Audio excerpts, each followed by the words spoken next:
UGA, game day, boy, we ball out. Pull up, put the whole conference in the doghouse. Leave them 6 feet, see me on the win streak. All-star status, go coach, and the bench deep. Offense on 10, how we run it? Your best ain't nothing, we gon' send them boys punting. Black and red, got them dead on arrival. Defense, hunker down for the tie. Hey, you don't want it with the dogs. Film guy on it, you don't want it with my dog. Break it down, play by play, that's the day-to-day. They know we ain't come to play, boy, it's UGA. Kirby smart, I cannot play the fool. Back to back, we did not come to lose. Back to back, like we got something to prove. Pay your dues, dog nation on the move. What's up? We doing a little bit different around here. We ain't come to play, we ain't come to play. Shut up and grind the tape. The tape. We ain't come to play, we ain't come to play. Them dogs in your face. Let's grind. We ain't come to play, we ain't come to play. Shut up and grind the tape. Shut up. Let's grind. We ain't come to play, we ain't come to play. Them dogs in your face. Shut up and grind. Let's grind. Grind the tape, bro. Grind the tape, bro. Grind the tape. The Shut tape. up and grind. Let's grind. Grind the tape, bro. Grind the tape, bro. Grind the tape, bro. Shut up and grind. Grind the tape, bro. Grind the tape, bro. Grind the tape. Shut up and grind. Grind the tape, bro. Grind the tape, bro. Grind the tape, bro. Shut up.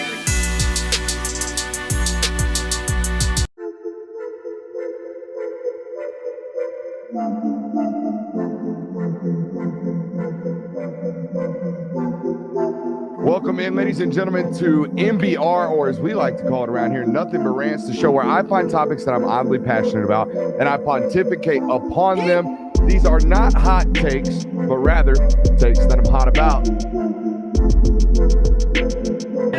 What's up? You really like that?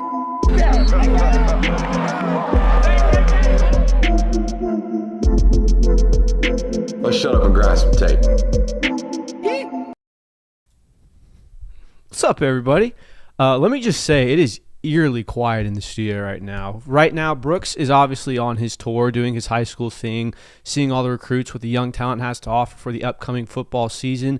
Jwill, on the other hand, I got a text from him probably 7 p.m. yesterday of, hey, just a reminder, I'm going to a class tomorrow that'll be from 6 to 8 because I'm having a baby. So if that's important for him, he'll be here at a later time. Brooks will be here at a later time. I'm not exactly sure when they'll get in, so for the foreseeable future, it will be just me. And yes, I see everyone's firing off their Kirby can't handle spicy food comments in the chat. So while you're doing that, make sure to hit the like, subscribe, rate, and review button. Like I said, it's just me right now, so we've got a litany of topics to cover, so much so that I have packed this show sheet full to the brim to where we probably won't get to every topic that I've discussed. So I'm not even going to bother giving you a rundown because I don't know what all we're going to get to today, but we are going to get to the first topic, and that is one of the most weird comments I've seen in a while. Ladies and gentlemen, the Florida Gators head coach, Jon Sumrall, has announced that he will consider unaliving himself should the Florida Gators miss a bowl game this season. Yes, that is correct. Now, the implication was there. He did not come and directly say, this is what I'm going to do. But let me read you the quote. If you don't have Twitter, you've been missing a very viral video that's gone on today.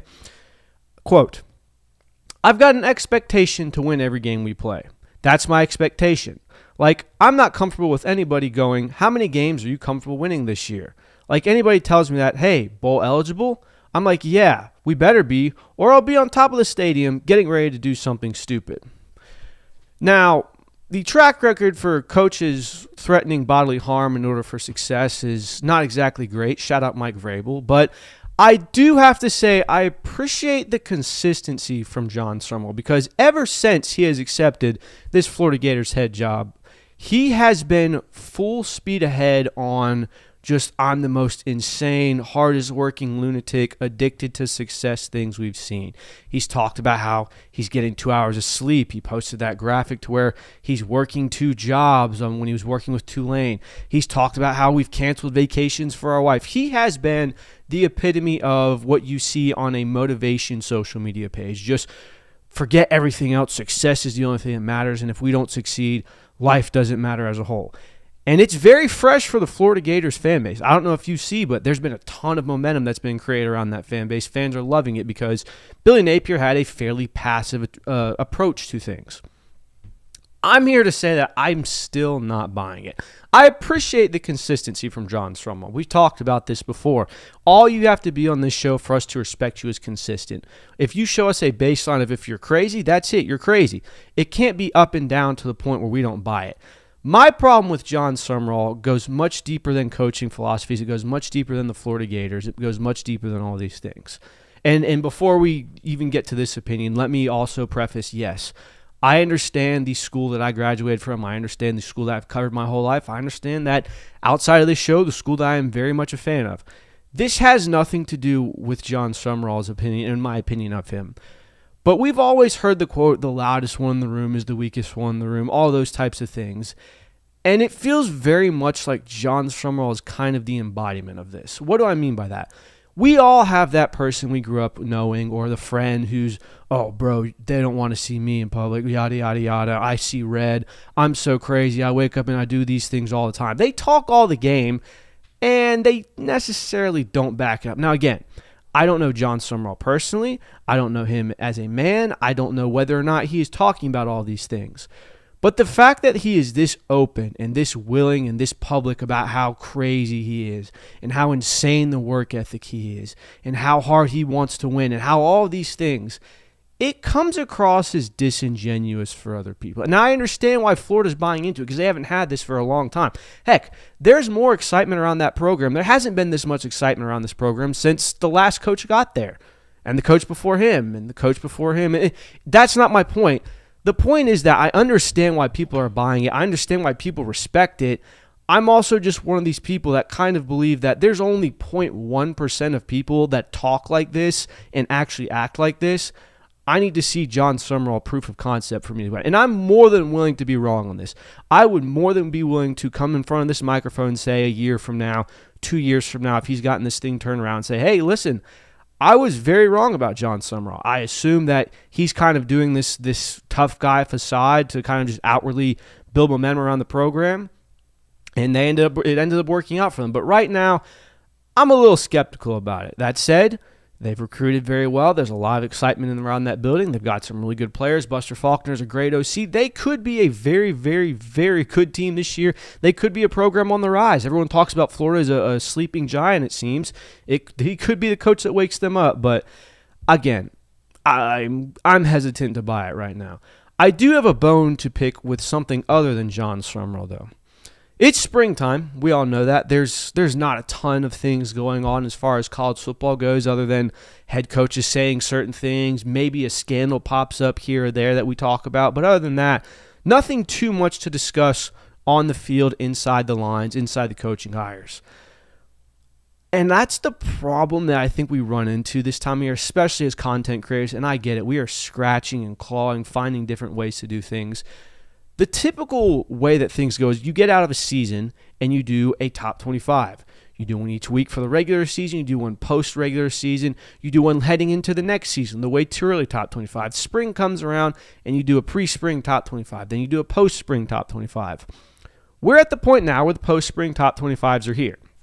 And honestly, I feel like they are probably the most pointless top 25s we do all season. Because for this very reason, I love spring ball. I've said it before. It's a great time to kind of get that little hit before you go 3 months into the darkness of not knowing when college football is going to come back. But it also is not very substantial. You don't learn a lot. You don't gain a lot. You don't see a lot from these teams. Definitely don't see enough to warrant a complete overhaul of the way too early top 25s or the postseason top 25s that we made just 2 months ago. Like, what did we learn about Michigan over these last month and a half other than Kyle Whittingham is betting on himself and doing less with more and all the puff pieces that come in with it? What have we learned about Texas that we hadn't seen before? Arch Manning didn't even play in the spring game. We knew Cam Coleman was going to be good. We knew Will Muschamp is a very good defensive coordinator. There's not a lot there to say, all right, here's the new top 25. I get why we have Texas at number one. I get why some people put Ohio State at number one. All the rumblings, all the things indicate they're very good teams. I would say you're probably also buying the stuff that we already know. Now, I will say there are some instances where you do need to adjust these ratings and kind of say, okay, here's something that's happened in spring that will have a drastic impact on the season. Brendan Sorsby is a perfect example of this. Texas Tech will very likely, almost certainly, be down their starting quarterback for some prolonged period of time, could be the entire season. That changes things. That changes their record. That changes their outlook on the 2026 season. Tennessee, Chaz Coleman might not be playing for them this year. We've talked about how there's a lot of going on about how he's homesick. Things might not be working out for that program. We'll see. That changes things. But I don't think it warrants dropping them out of the top 25 or completely doing an overhaul of what the top 25 is. So that's just where I stand on these post-spring rankings. I get why we do it. I get that the audience loves it. I get that you guys love it. I just don't think there's much to give anywhere. The post-spring top 25 is probably what we did from summer. It's probably what we did heading into the offseason, the way too early. There's not a lot that's changed since the national championship to now, other than a few portal acquisitions, there's not a lot that's changed from the transfer portal closing to now, other than maybe some injuries, some key stories. But other than that, there's not a ton going on. I don't have any more stock bought in Texas than I did 2 months ago when I found all the things about them. So just enjoy the spring rankings, but again, don't look too much into them. Fully understand that. I will give you a list, though, of things that I think are very meaningful come this time. And again, we're at a time when spring is all we have of football. There's not a whole lot to talk about, but there's things that people don't talk about enough. And that is the loose thread. Now, what I mean by the loose thread football teams are, think of that cartoon. We've all seen it where the guy's walking down the street. He's got a sweater on, and there's a loose thread, and someone steps on it or it gets caught on something, and the next thing you know, he's half naked. Everything looks good, but only one thread pulled, everything becomes unraveled. There's a lot of college football teams that are this way every year, where everything on the outside looks like it's going very well. Everything looks like it's destined for success. You look like you're going to have a great season. One thing goes wrong, and all of a sudden, you are in disarray. Now, I'm not including injuries in this, and I'm not including suspensions, because obviously if your starting quarterback gets suspended or if someone gets injured, that is a complete unraveling of your season. I'm not putting that on these lists. I'm not considering that because that can really happen to any team. What I mean by loose thread teams are 10 teams that I believe are in really, really good shape right now, have a very positive outlook on their season, or at least seem to have a positive outlook on their season, but could be one disaster away from the entire thing unraveling. I've got a top 10 here. I'll start out with an OLI. Shout out Brooks because I know he's not here. Ohio State. Ohio State is the one program that I do not have on this list because I think that them and Texas are probably the teams that could go 9-3 this year and get away with it. The reason I don't have Ohio State on here is because Ohio State, since Ryan Day has taken over that job, has not really failed in the means of losing to teams they should not.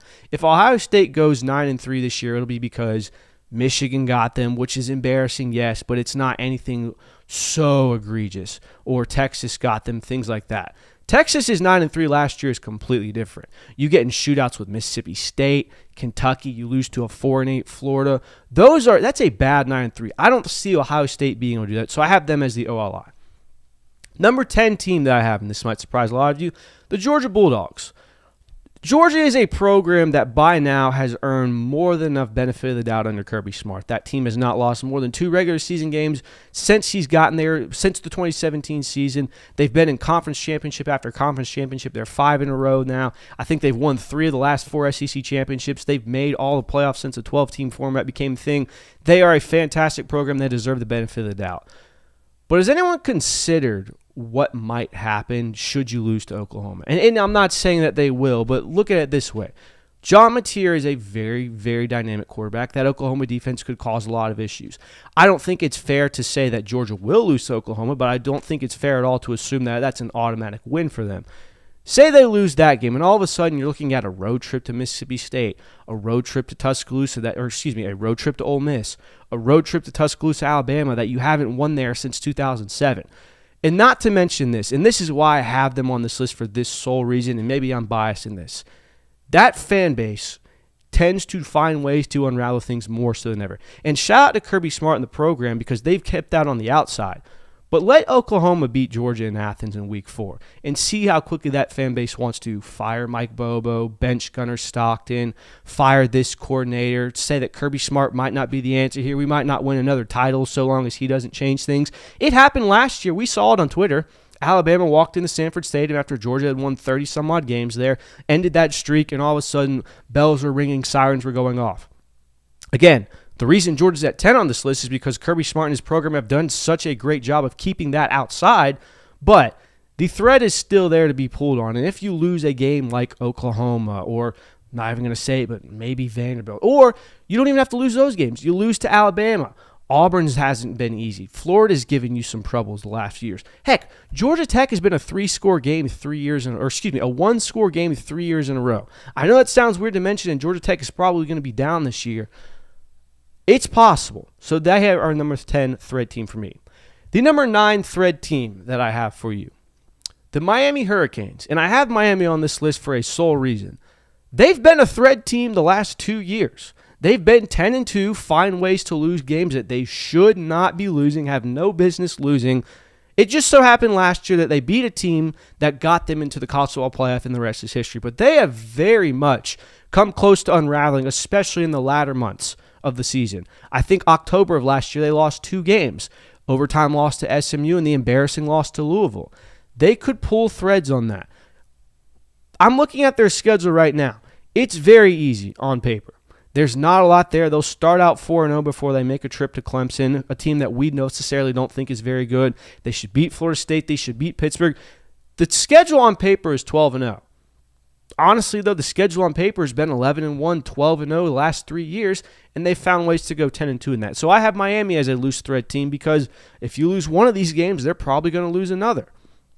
I'm not even going to read comments right now because it's too much, but I see Jay Will's defending my honor, so thank you, Jay Will.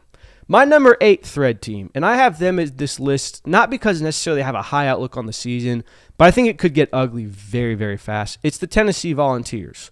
Tennessee is a team that does not feel like they've had a lot of momentum building. Feels like more so than ever we have questions about Josh Heupel within that fan base of, is he the guy? Is this the right thing? We're on our 5th starting quarterback in 5 seasons. There's been a lot of changes here.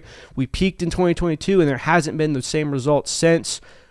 They have a lot of ways that you could pull on this loose thread in their schedule. They'll start out 3-0, and if they don't, that's a lot of trouble. Furman at Georgia Tech, Kennesaw State. They should be 3-0 there. If they're not, this is already a problem. Then they play Texas. Then they play Auburn, a team that might be an issue this year. Then they travel to Arkansas. That should be a win. Alabama is a team that has always given them fits. Then you're in Columbia. Then it's Kentucky. And then they close out the season at Texas A&M versus LSU and at Vanderbilt. There's a lot of room for this team to once again go 7-5, 8-4.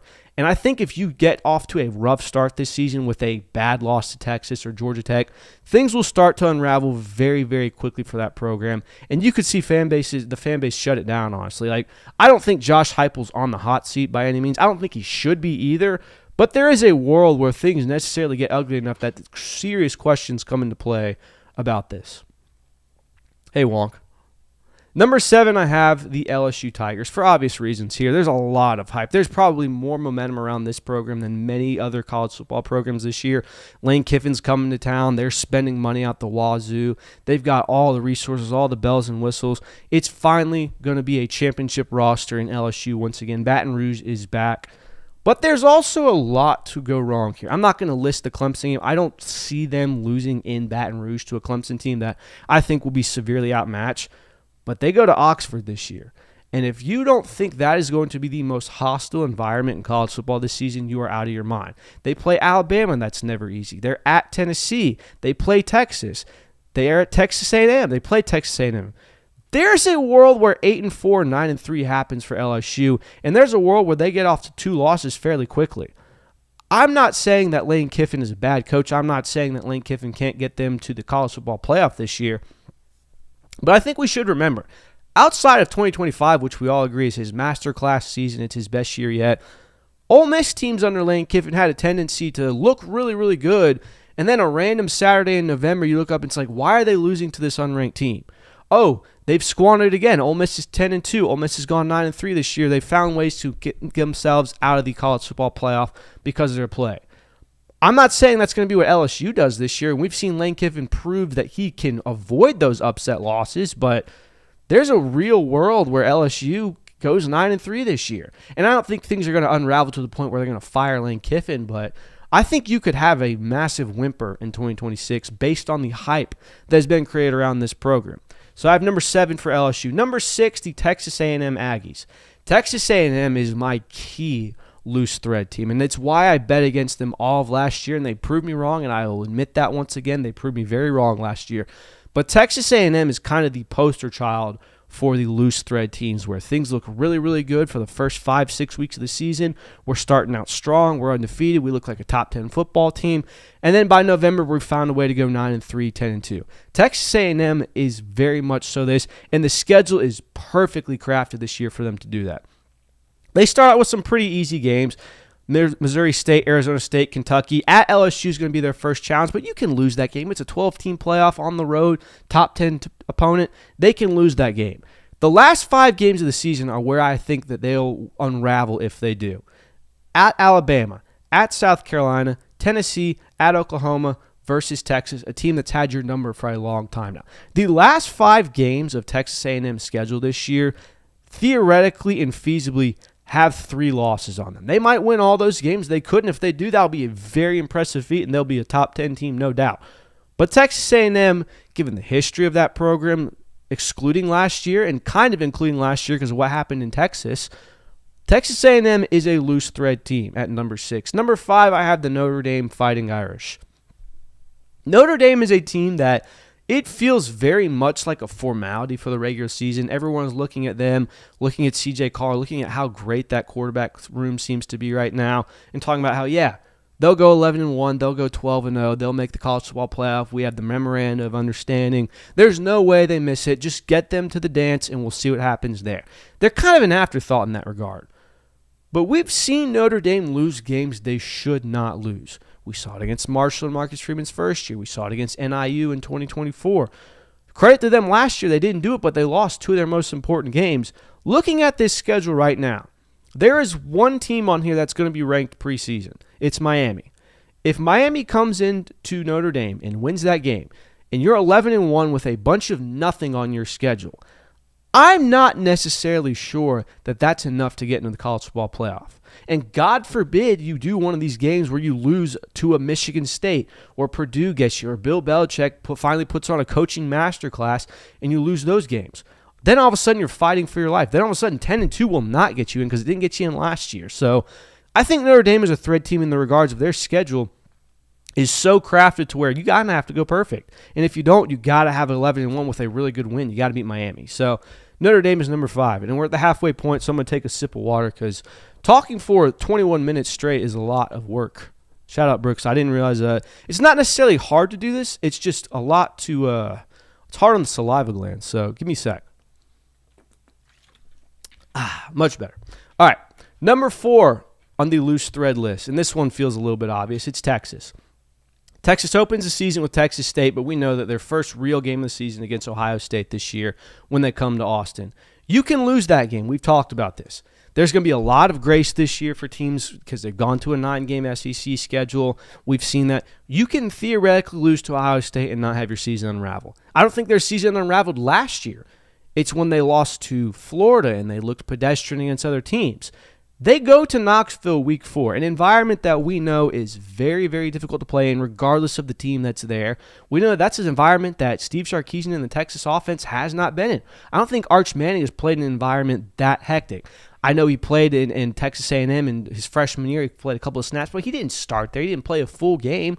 I'm very interested to see where that goes. They play Oklahoma. That's never an easy matchup, even though they've had their numbers. They play Florida. They play Ole Miss. They have a very difficult schedule this year where if you get to mid-October and Texas is already with 2 losses, with LSU, Texas A&M still on the schedule, people are going to start looking very funny at Steve Sarkisian, and I think you could see some people jump off board.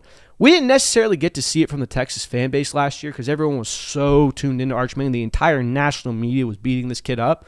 But Texas fans were very much in doubt there. There was a lot of people going, all right, this isn't the answer. Steve Sarkisian might not be the guy. Now, there's a lot of hope coming into this year, but one thread pull and things could become very quickly unraveled.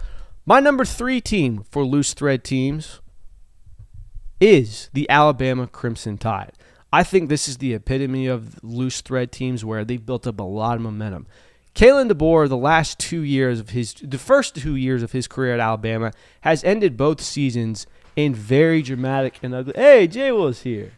I am here. Hey, Jay Will. Hello. I hope you're having a great show. I don't mean to rudely interrupt. No, it's good, man. You're good. I'm talking about loose thread teams. Have you been watching the show at all? I was Okay. tuned in, so I know exactly what you're talking about. Perfect. All right, so I'm on number 3, Alabama. And why I have Alabama at number 3 is because it seems like this fan base is one loss away from fire Kalen DeBoer, get him out of here. We don't want this anymore. Now, to his credit, every time he has lost a college football game he shouldn't, he seems to build that momentum back up. He seems to get the goodwill. You lost to Florida State last year and built it by beating Georgia, Missouri, Tennessee. Lost to Indiana last year in embarrassing fashion. Still find ways. There's a lot of momentum coming into 2026 for Alabama. I just wonder how many more of these setbacks Kalen DeBoer can survive. I'm not going to say they're going to lose to Florida State again this year. I'm not going to say they're going to lose to Mississippi State.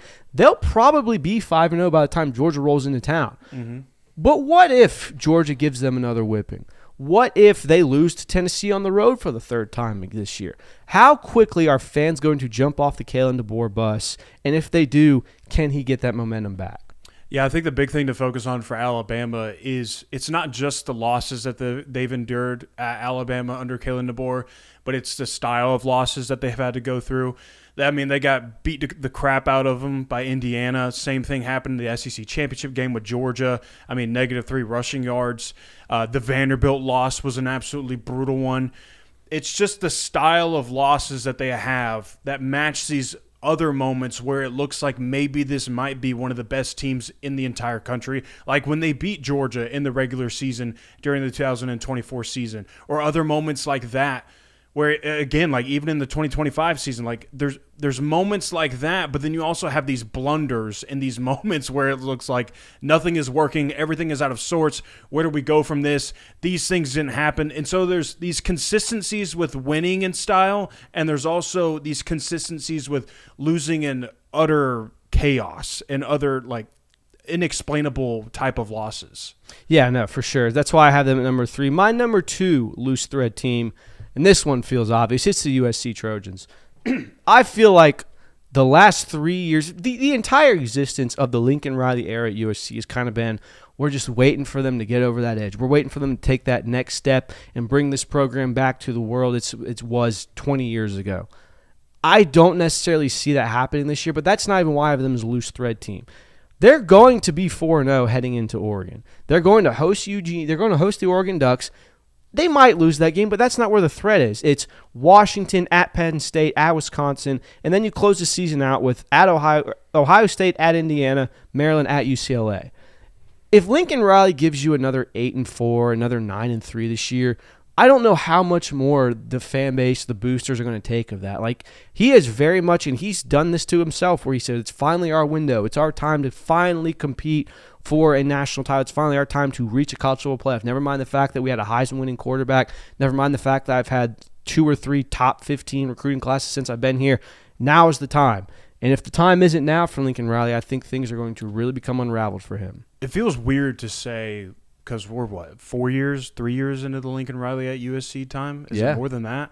This is year 5. Year 5. So it feels weird in year 5 to say that this should be a season in which identity should be felt from within this program, because the recruiting class from the 2025 or the 2026 class was so strong, one of the best that the USC Trojans have had in quite some time. And why it took that long for them to start getting the ball rolling under Lincoln Riley, I have no idea. That's for them to answer, not me. But because it took 5 years for this to happen, because it took this long for it to seem like we poured assets into all of these 5 stars, and again, one of the best recruiting classes they've had in quite some time, it also means that you don't have as much leeway as some of these other coaches would early on in their head coaching careers at a new program. So for Lincoln Riley, while it also feels like this is a stepping stone, it shouldn't be a stepping stone. This should already be running and flowing at full force at this moment. But so because of that, like, we have all this talent, but that also means you don't have as much leeway with like missing the playoffs anymore. I don't think that should be in the conversation for them. I know the Big Ten's good. I know it's really competitive, but that's the standard that is set now. That's what was set when you decided to join the Big Ten Conference, is you knew that you were competing with the likes of those programs, Ohio State, Oregon, and not with the Pac-12 where it's, hey, Oregon, USC, we'll see how it plays out. Yep. And the number one team that I have is a loose thread program where things look very, very good heading into this season, but one pull and they could become absolutely unraveled and get very ugly is the Oklahoma Sooners. There's a lot of media press that's being done right now in favor of John Mateer of saying, guys, did we forget that the first 4 weeks into the season, John Mateer was the Heisman finalist? Everyone's putting emphasis on that thumb injury. Oh, the thumb injury changed them. They weren't the same team after that. I'm here to tell you that, yeah, John Mateer looked really, really good the first 4 games of the season against really bad football teams and a pretty okay Michigan football team that we've found out now was dealing with a lot of stuff behind the scenes. I'm not buying the fact that John Mateer was some world-beating quarterback. He's a very dynamic quarterback. He can cause a lot of issues, but a hurt thumb doesn't cause you to look down a hitch route and throw a pick six in a college football playoff game. Like, a hurt thumb does not cause your lower mechanics to constantly be out of whack and throw inaccurate footballs. I'm not putting the hurt thumb as much as, oh man, that really robbed John Mateer of the great season they were having. On top of all that, they have a pretty tough schedule. They're at Michigan, at Georgia in the first 4 games of the season. Their first 2 games against Power 4 opponents are on the road against top 15 environments, against top 10 environments, you could argue. Then they play Texas. That's a team that's had their number as of late for now. Then it finally evens out with some Kentucky, Mississippi State, South Carolina, and then they're on the road at Florida. We don't know what that Jon Sumrall football team's going to look like. I know I just spent the first 10 minutes of the show saying I don't buy it, but we could see that could be a very dangerous team. They'll play Ole Miss, Texas A&M, and then at Missouri. This is a perfect team to where you come into the season, everything looks great, and very quickly it can become unraveled. Not by injury, not by the fact that something wrong off the field happened, just by the fact that maybe John Mateer isn't as insanely dynamic as we think. Maybe you lose to Michigan on the road. Maybe you lose to Georgia on the road, and all of a sudden, you're the first 5 games of the season, you're looking at 2-3 because you played Michigan, Georgia, and Texas. Like, that is a very real possibility for Oklahoma, and that's why I think they're one of the perfect examples of a loose thread team. Yeah, I think the thumb injury for John Mateer has been a bit of a cover-up maybe for how Oklahoma finished the season. Now, I know that they ended up making the playoffs, but we also saw the performance that they put on in the playoffs against Alabama, a team that the week prior or a couple weeks prior got beat the crap out of by Georgia. So I think we kind of saw things unravel as the season went on, and you can pinpoint that to John Mateer wasn't himself, anything like that. But I think that anybody that has listened to the show also knows that we were kind of pointing out a lot of the issues that Oklahoma had, whether John Mateer's issue or John Mateer's injury existed or not. Like, had John Mateer not injured his thumb, they still would have never been able to run the ball outside of him, his ability to create with his legs. They didn't have great weapons outside of maybe a couple of players in the wide receiver room and the tight end room. The defense was great. We know that. That's an expectation that has been set by the Sooners and Venables out there.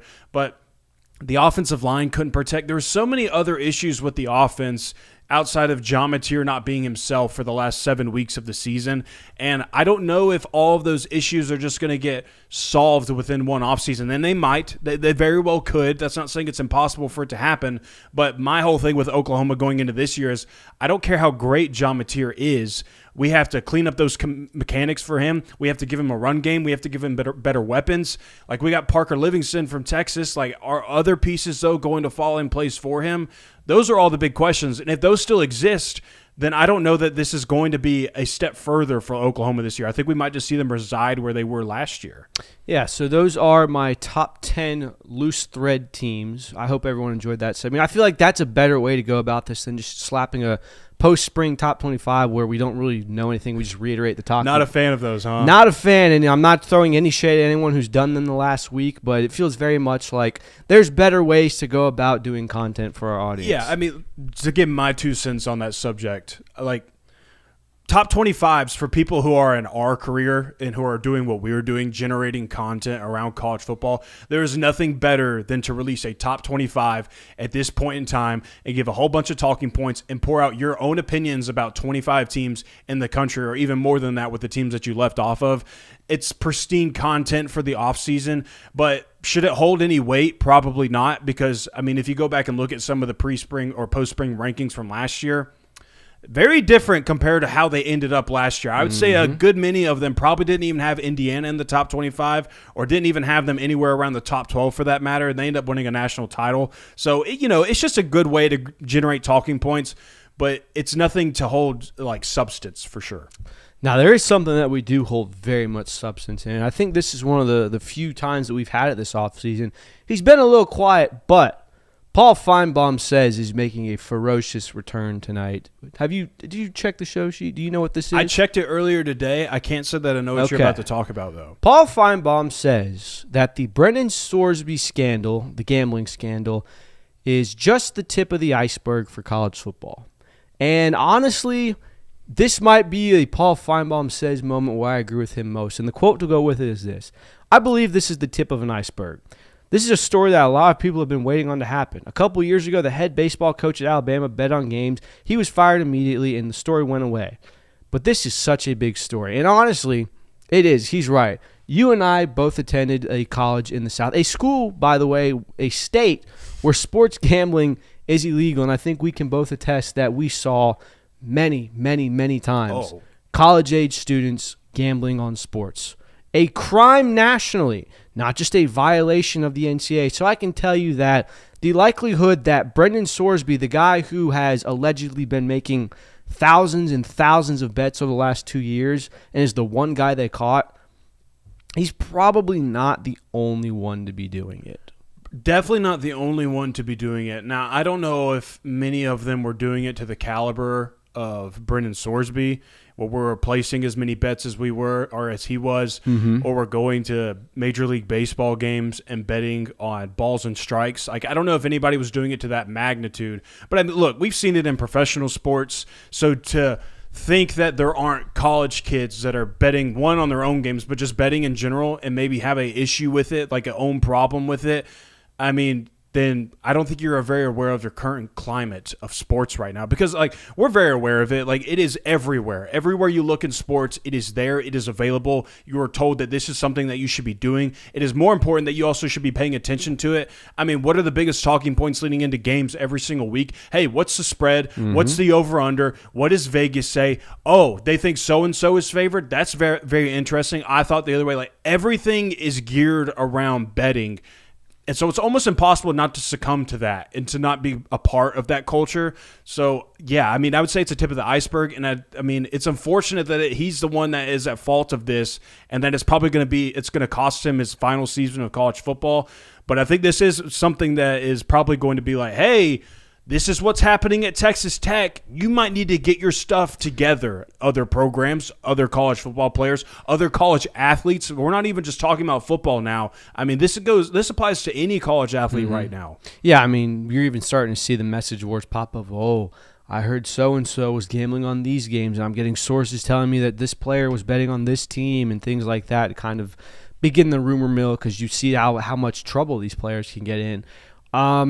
I think it's an unfortunate reality that you have to face with that. The likelihood that Brendan Sorsby is the only one who was betting on college football teams, and specifically teams he played on, is likely very, very untrue. You would think that giving these players loads and loads of money would mitigate these things. However, unfortunately, gambling is something that is very addictive no matter how much money you have or don't have. So there's a real possibility. The one thing that I don't think is being talked about enough of this, and I think that's where you get into real worrisome worlds, is we always talk about college players gambling. We always talk about these guys. There's probably if you lift the curtain back on these, probably a very, very something you do not want to see of how many players are involved in this. We never really turn the attention to the referees in this. And I'm not here to accuse any referees. I'm not here to say that anyone's gambling within the referee world, but it seems like college football players come under scrutiny of this more than anything. We've seen NBA referees admit to year-long scandals of gambling. We've seen other instances where certain referees have been in trouble for this. I would be shocked if there's not at least one college football referee on staff right now that has not placed a wager on a game they are covering or a game they are officiating. Oh, I wouldn't put it past that. I mean, anybody involved with college football or for sports for that matter, like whether you're the commentators or whether you're a coach on staff, a player, a referee, whoever it may be. I mean, yeah, I wouldn't put it past anybody to be involved in that area of all of this. I mean, it's everywhere, like I said. Yeah, Paul Finebaum also read a statistic off that 75% of male college students bet on sports. So that probably includes, I would be shocked if the 25% that didn't were the football players or the athletes. So it's a real thing. It's something that you're going to have to contend with, and it's honestly a very ugly aspect of the sport that the more it gets uncovered, the less faith you're going to have in it. So you have to hope that, one, it's not being done, and two, it doesn't become so egregious that it affects the integrity of the game. I don't think Brendan Sorsby ever affected an outcome of an Indiana football game or a Cincinnati football game while he was there. I could be wrong on that, but I would like to hope that Brendan Sorsby was kind of Pete Rosing it in the fact of, I'm just betting on my team to win. Oh, the third member of the show is here. Welcome in, Brooks. Perhaps the most chaotic show we've had to date, and we've had quite a few of them. But I mean, rarely do you ever get two mid-show entrances. Yeah, I think that's our first time ever having two mid-show entrances. What's up, boys? How was the trail? Huh? How was the tour? Oh, man. I feel sunburned. You don't look sunburned. You don't look sunburned right now. How about now? No. No? No? No. Okay, it feels bad. All right, good. Man, that was a day. Yeah, you were everywhere. Whew. I was up this morning at 3:50, drove to Cartersville. They got a damn linebacker out there named Athens. He's in 2029. Dear Lord. Interesting. Then went to Chattooga. You ever been to Chattooga, Georgia? Maybe passing through it. I can't say I've never been to Chattooga. And I went to college in Rome. Never been to Chattooga. Probably like you, drove through it. Also one of those towns in Georgia you just got to say over and over again because, man, what a town named Chattooga. They got a defensive tackle named Caden Fife. How's it spelled? C-H-A? Chatooga. Chattooga. So it's like Chattanooga with like boneless? I could be pronounced Chattooga. I don't know. I'm going Chattooga. Yeah. Caden Fife about 6'4.5", about 285, Tennessee commit. Mm-hmm. He stick out a little different out there. It's a 2A school. Oh, yeah. Chattooga. Mm. Also interesting in the sense that they have class Tuesday, Wednesday, Thursday, Friday. They're off on Monday. They have no class. That's a dream. So here's how, you know how simple it is? They just go an extra hour. Oh. That's it. Tuesday through Friday, they just go an extra hour. And they get the whole Monday off. Man, 3 days. The whole county's like this. So I'm not expecting to go see their practice. I was expecting to, stroll through school, get eyes on Caden, just kind of eyeball him for Tennessee and whatnot, and other schools that are still heavily recruiting him. And next thing I know, Coach hits me back. He's like, no, we're practicing today at 9:15. I'm like, 9:15? Who's practicing at 9:15 in high school football? They are on Mondays, all day or all throughout the year. Even during the season, they got 9:15 Monday morning practice. Interesting. It'd be sick. Mm-hmm. Yeah, I mean, definitely beat the heat. It'd be unfortunate for the freshmen, sophomores whose mom and daddy got to work. Yeah, I don't know how they get to practice, but anyway. So after that, it was funny. My wife this morning was like, "What are you gonna do during the day?" I'm like, well, I'm going from Cartersville to Chattooga down to Callaway, which is in LaGrange, on to Columbus, and then back home. I'm probably going to be driving. Mm-hmm. So that's all I did today. I drove all the way down to Callaway, which, by the way, shout out Callaway. Holy hell, had never been down there. I mean, I've been to LaGrange. Mm-hmm. I had never been to Callaway High School. I had no idea. Do you know anything about Callaway football other than Tanks Bigsby? No, not Tanks Bigsby's the only one. And Notre Dame, Terry Godwin. Oh. I think he's from Callaway as well. I think he is. Buddy, they got an indoor that is out of this world. Their weight room would have been top 2 on my college tour this year. Oh, wow. Yeah. Oh. Yeah. You had to wait for that one. Mm-hmm. The college tour. I mean, it is goofy. They're going to be good. I didn't get to watch them practice. I went down to Carver and shout out Jarvis Jones. Mm-hmm. Saw him. You talking about hitting some football brain coming down the pipe there. Wow. That was a physical practice. I told you, did I tell y'all the other day I went to a practice that did not have a single play ran? Yeah, you did say that. My God. some hitting going on in high school football. If you love to hear the pass crack, you would enjoy my tour right about now. 15 stops. I got 3 more tomorrow. I got Gainesville in the morning, Roswell in the afternoon, Milton in the evening. Some big boys. The Alpharetta way. Sleep at some point. Caught up on a bunch of documentaries on the drives. That Andrew Jackson, not a good guy. No, I Not a good guy. Andrew Jackson. What you guys been doing? Hey, by the way, how was Solo? Dude, the only problem I ran into is my mouth kept going dry. Yep, That was the that'll only do thing. it. The talking didn't bother That'll do me. it. Filling air was fine, but it was like, damn, I need to drink some water. Can't do it though. Yeah, I'd take a break. Eventually just black out. That's what I do. Huh. Yeah, so if you just don't think about it and just think about the take, stare into the lens, you'll just go into like I almost compare. You ever seen the For the Love of the Game? Oh yeah. Yeah. Clear the Mechanism? Very similar. So most athletes and sports psychologists will call that the flow state. Once you get about, for me, it's normally about 13 minutes of not reading the chat. Because that's the other thing. Well, Did you feel? it's impossible to read the chat. Yeah, you Like can't. I looked down at it one time. I was like, I can't read. the Also, like the first, I don't know, year and a half I was solo, super self-conscious. And I know you're well into your career of doing content at this point, and you've been sculpting your craft. I was out here doing it with 28 people watching, 7 of which were stream bots that I created. Just kidding. I didn't know my friends and family. I didn't know you could create stream bots. There's people doing it, I would imagine. Sick. Based on our numbers this offseason, we ain't. Did you tell him to hit that thumbs up button, like, subscribe, rate, review, all that good stuff? That was one of the first things I told him to do. What the hell are we talking about tonight? I know it's already almost 9 o'clock. We touched on Jon Sumrall's comments. We touched on. Hold on. Just one by one, let's spew some takes at you. Good on him. Yeah. I don't know what your take was, I but said I appreciate the consistency. now is the time to talk reckless. Yeah. Now is the time to set expectations really, really high. And he didn't set them national championship high. He set them, the expectation is to win every game we go play, and if we don't, I'm upset. I don't care if you're Vandy's football coach. That ought to be the way you talk. Yeah, I mean, Now, I don't know if you got to jump off the roof at 6-6, but yeah, I mean, we've seen the I'm not showering if we lose type thing, where it's like that's great, but like Fran Brown's not showering. It's taking a meme route. So I mean, let Florida lose a game this year. That's where you went with the take. No, my That's take. A great take. My take was more just like, I think we've seen this before.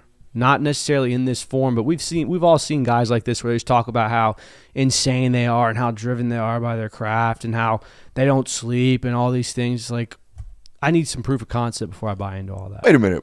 Bubba Sparks is from LaGrange? I'm pretty sure, yeah. Why is he College Park Bubba Sparks?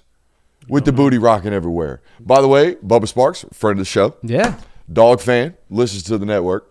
Shout out Bubba Sparks. I'll say I don't think LaGrange gets you as much street credit as You're College right. Park. And it doesn't flow. It doesn't rhyme. flow as well as College Park Bubba Sparks. Yeah. And you can move there. You can move to College Park. Huh? So you can move to College Park. We also did a top 10 loose thread teams. Huh? I was say I didn't think you were briefed on this. When did you come into this in the middle of halfway through my loose thread? What, like list. 8:25? Yeah, so I was listening on my way to him, like the end of the Jon Sumrall and the beginning of the top 10 loose threads. Yeah, like teams. a good 18-minute solo. I was about 20 minutes. Yeah, 20 minutes. But a loose thread team is a team where everything looks great, but you pull one thread and the entire thing comes unraveled. Oh, like a ball of yarn. Exactly. Yes. Like that was kind of the avenue. The comparison going. I use of like a guy walking down the street, someone pulls on the thread, and all of a sudden he's half naked. That's a loose thread team. Okay. So that was what I have. So we talked about those. We just talked about Paul Finebaum says, where the Brennan Sorsby thing is the tip of the iceberg. Oh, Lord. Yeah, which is unfortunate, but I think he's right. That's tough. Mm-hmm.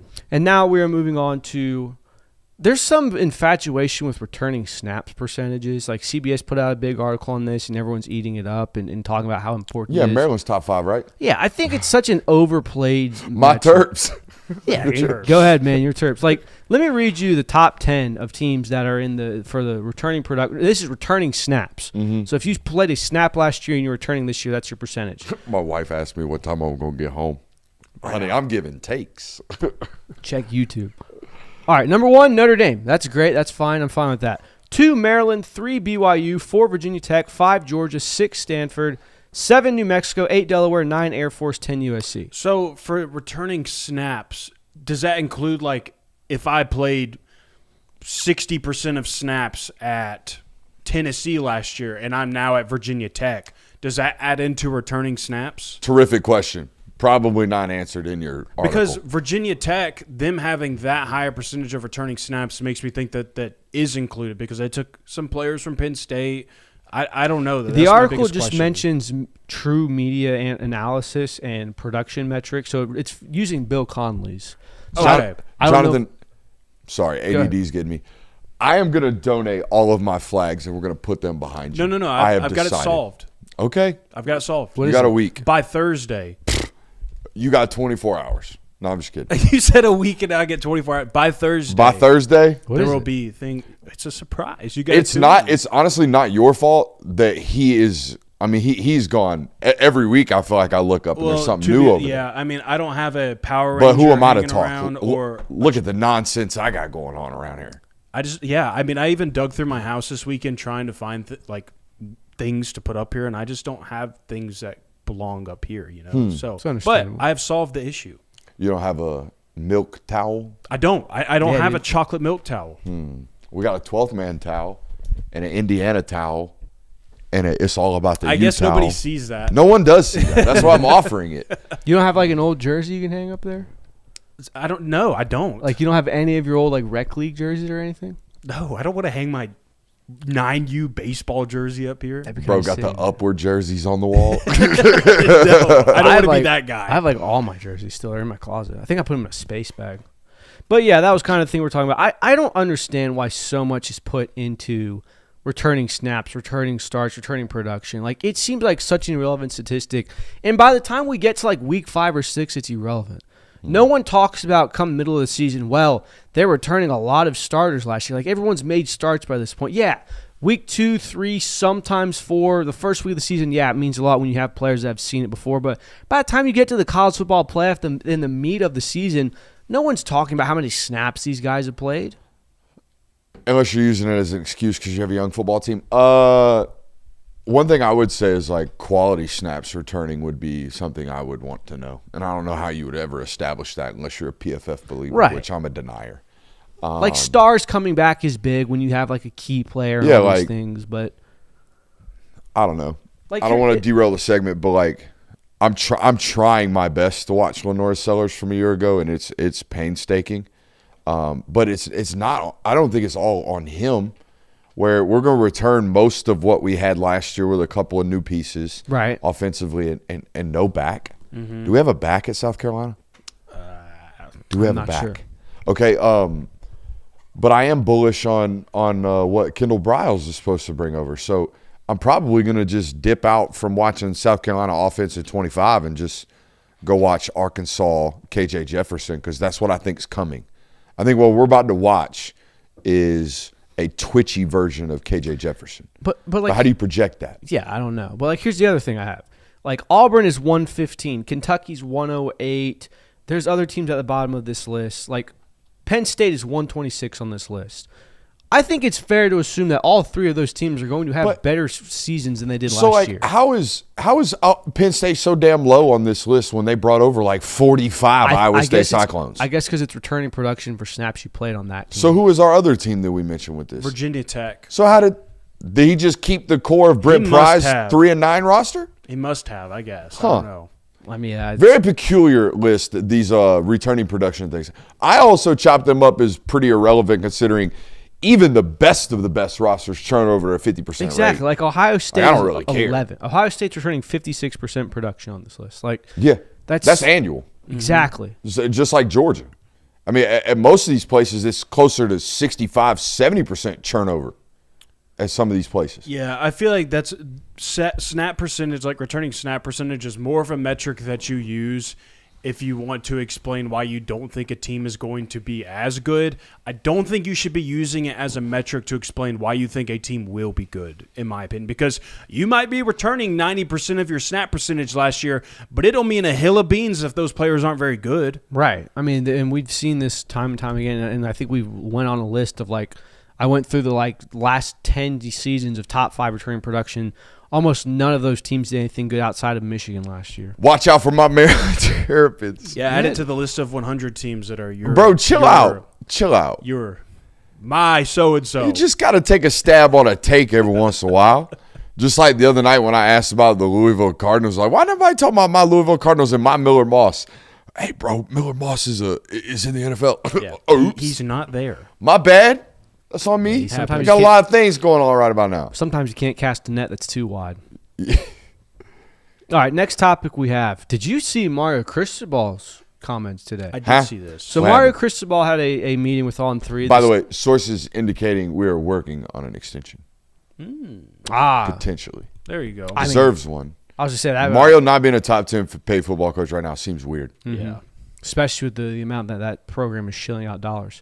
So Mario Cristobal was talking with On3, and they were doing a big piece on him about what's coming into the season, and he was rather brash, not towards the reporter, but just in general. They're talking about next season's, this upcoming season's implications and expectations, and here's the quote that Mario Cristobal gave, and excuse my language because I am reading quotes from Mario Cristobal. You know what? We haven't done shit. The 2026 Miami Hurricanes haven't won shit. We haven't done a thing. And then the quote continues. I believe in a self-fulfilling prophecy. You start thinking like being the hunted, you will start acting and playing like that. If my dad ever heard me talking like that, he would rise up from the grave and beat the living shit out of me. Oh, we have a target on our back? F that. That ain't ever going to be the mindset. And he actually used the 4-letter word. Not just F. This is on Ari and Andy? No, this was like a written piece.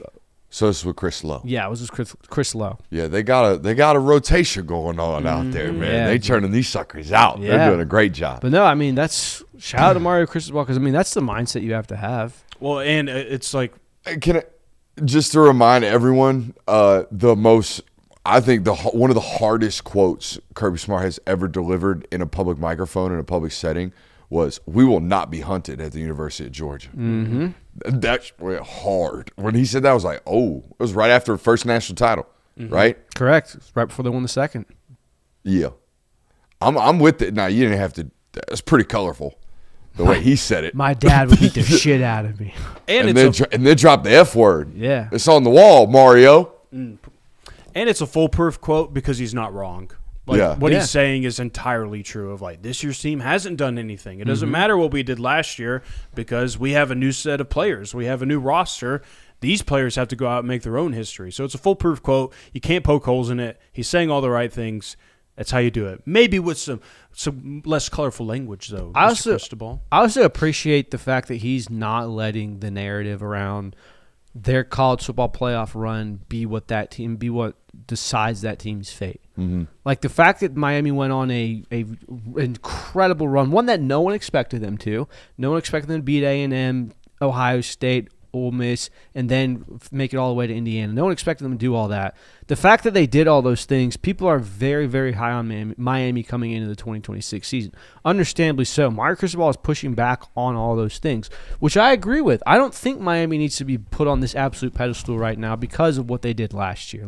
There's still a lot of questions we have. There's things that we think they're going to be better at, but I got a question for you. Let's hear it. When was the last time you jumped a chain link fence? Ooh, the last time I jumped It's been a good, this one today at one of the high school practices I was at, they wanted to make sure that parents did not come into the practice. So they literally locked it up. But I had to leave because I had to get here. And I had to jump a 15-foot fence. 15. It was steep. I'm trying to think. I immediately thought, I am too old for that. Oh, no, it was it's probably a few months ago, actually. A good 6-foot fence, easy. You know what I mean? Just a good tricep press. Not what was going on here. Oh, you're talking climb and go. I'm talking about. I had to the middle bar on the chain on the fence. Was at my neck. 15 feet is very tall. I probably haven't done that since recess in elementary school. Yeah, we did it though. We got home. What's Chad upset about? I believe that was going back to the Georgia versus Oklahoma talking point is what it What happened with that talking point? I said that Oklahoma is probably the number one loose thread team on my list right now because of everything. Very volatile is how we kind of deemed it. For the reason of your first 2 Power 4 games of the season. Like volatile from a 10-2 to 8-4 perspective, or correct. Like that's. I mean, I kind of deemed it as like offensively speaking. There's a lot that we have to overcome from last year. Like there was a lot of things that I feel like we needed to fix. I will say this for the second year in a row, I didn't feel as if they had done anything reasonable or like impactful enough at the skill position spots. Right. Correct. And again, that was my major concern last year, and they didn't really address it this offseason. And again, that list isn't teams that I think are going to fall apart. That's teams that if one thing goes wrong, there's potential for many things to go wrong. If Oklahoma loses to Michigan or Georgia early in the season, they could be looking at a 2-3 record because they play Michigan, Georgia, and Texas within the first 5 weeks of the season, not to mention they have other multiple hard games within the SEC there. That's why I have that. I'm not saying Oklahoma's going to go 7-5 this year. I'm not saying Oklahoma's not going to be good. I'm saying if things go wrong for Oklahoma early, they could get very, very ugly for them. That's not me not believing in them. Yeah. Oh, look at that. It's 9 o'clock. We got a whole other hour. Yes, we do. Coming up on the other side of the break. Appreciate you guys. We'll see you.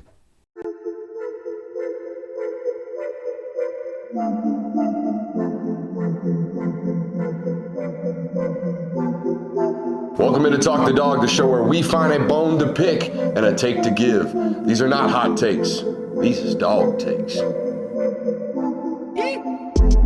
Can I talk that dog?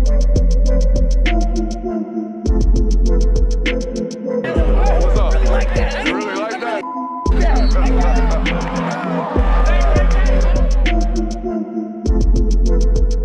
Let's shut up and grab some tape. What'd you have to jump a fence for? To get out of a practice. They locked the fence up so parents don't walk onto the field. Or don't lock the gates. And they locked the gates, literally.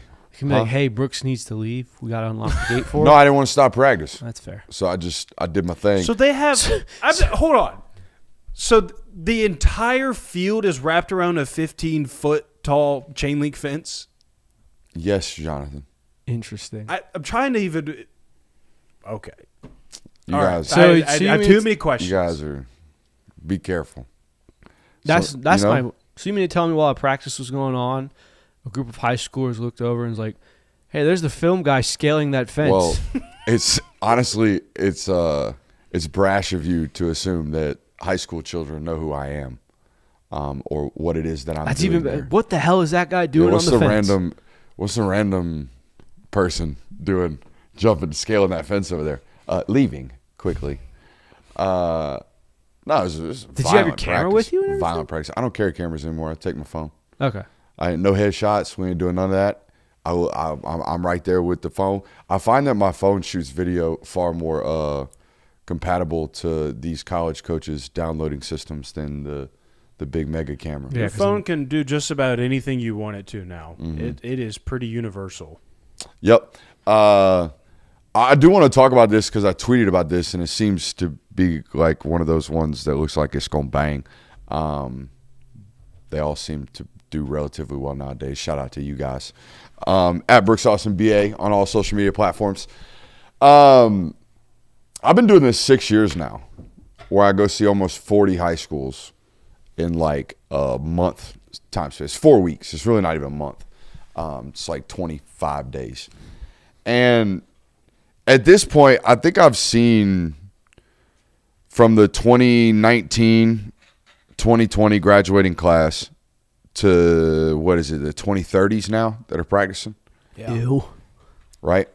So that spans 11 graduation classes. Mm-hmm. Let's call it 10. Let's call it a decade worth of high school football players projecting onto the next 3, right?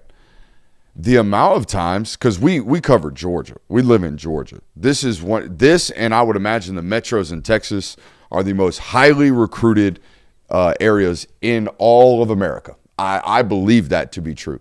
Almost over-recruited to the point where kids, if you're like 6'3", 240 pounds, and you play for a 6A like consistent winner as a true freshman, you're going to get SEC offers.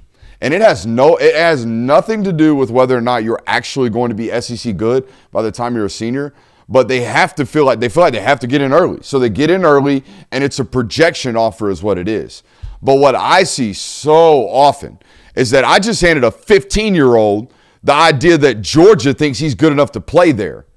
And guess what he does the next 36 months of development, key development time?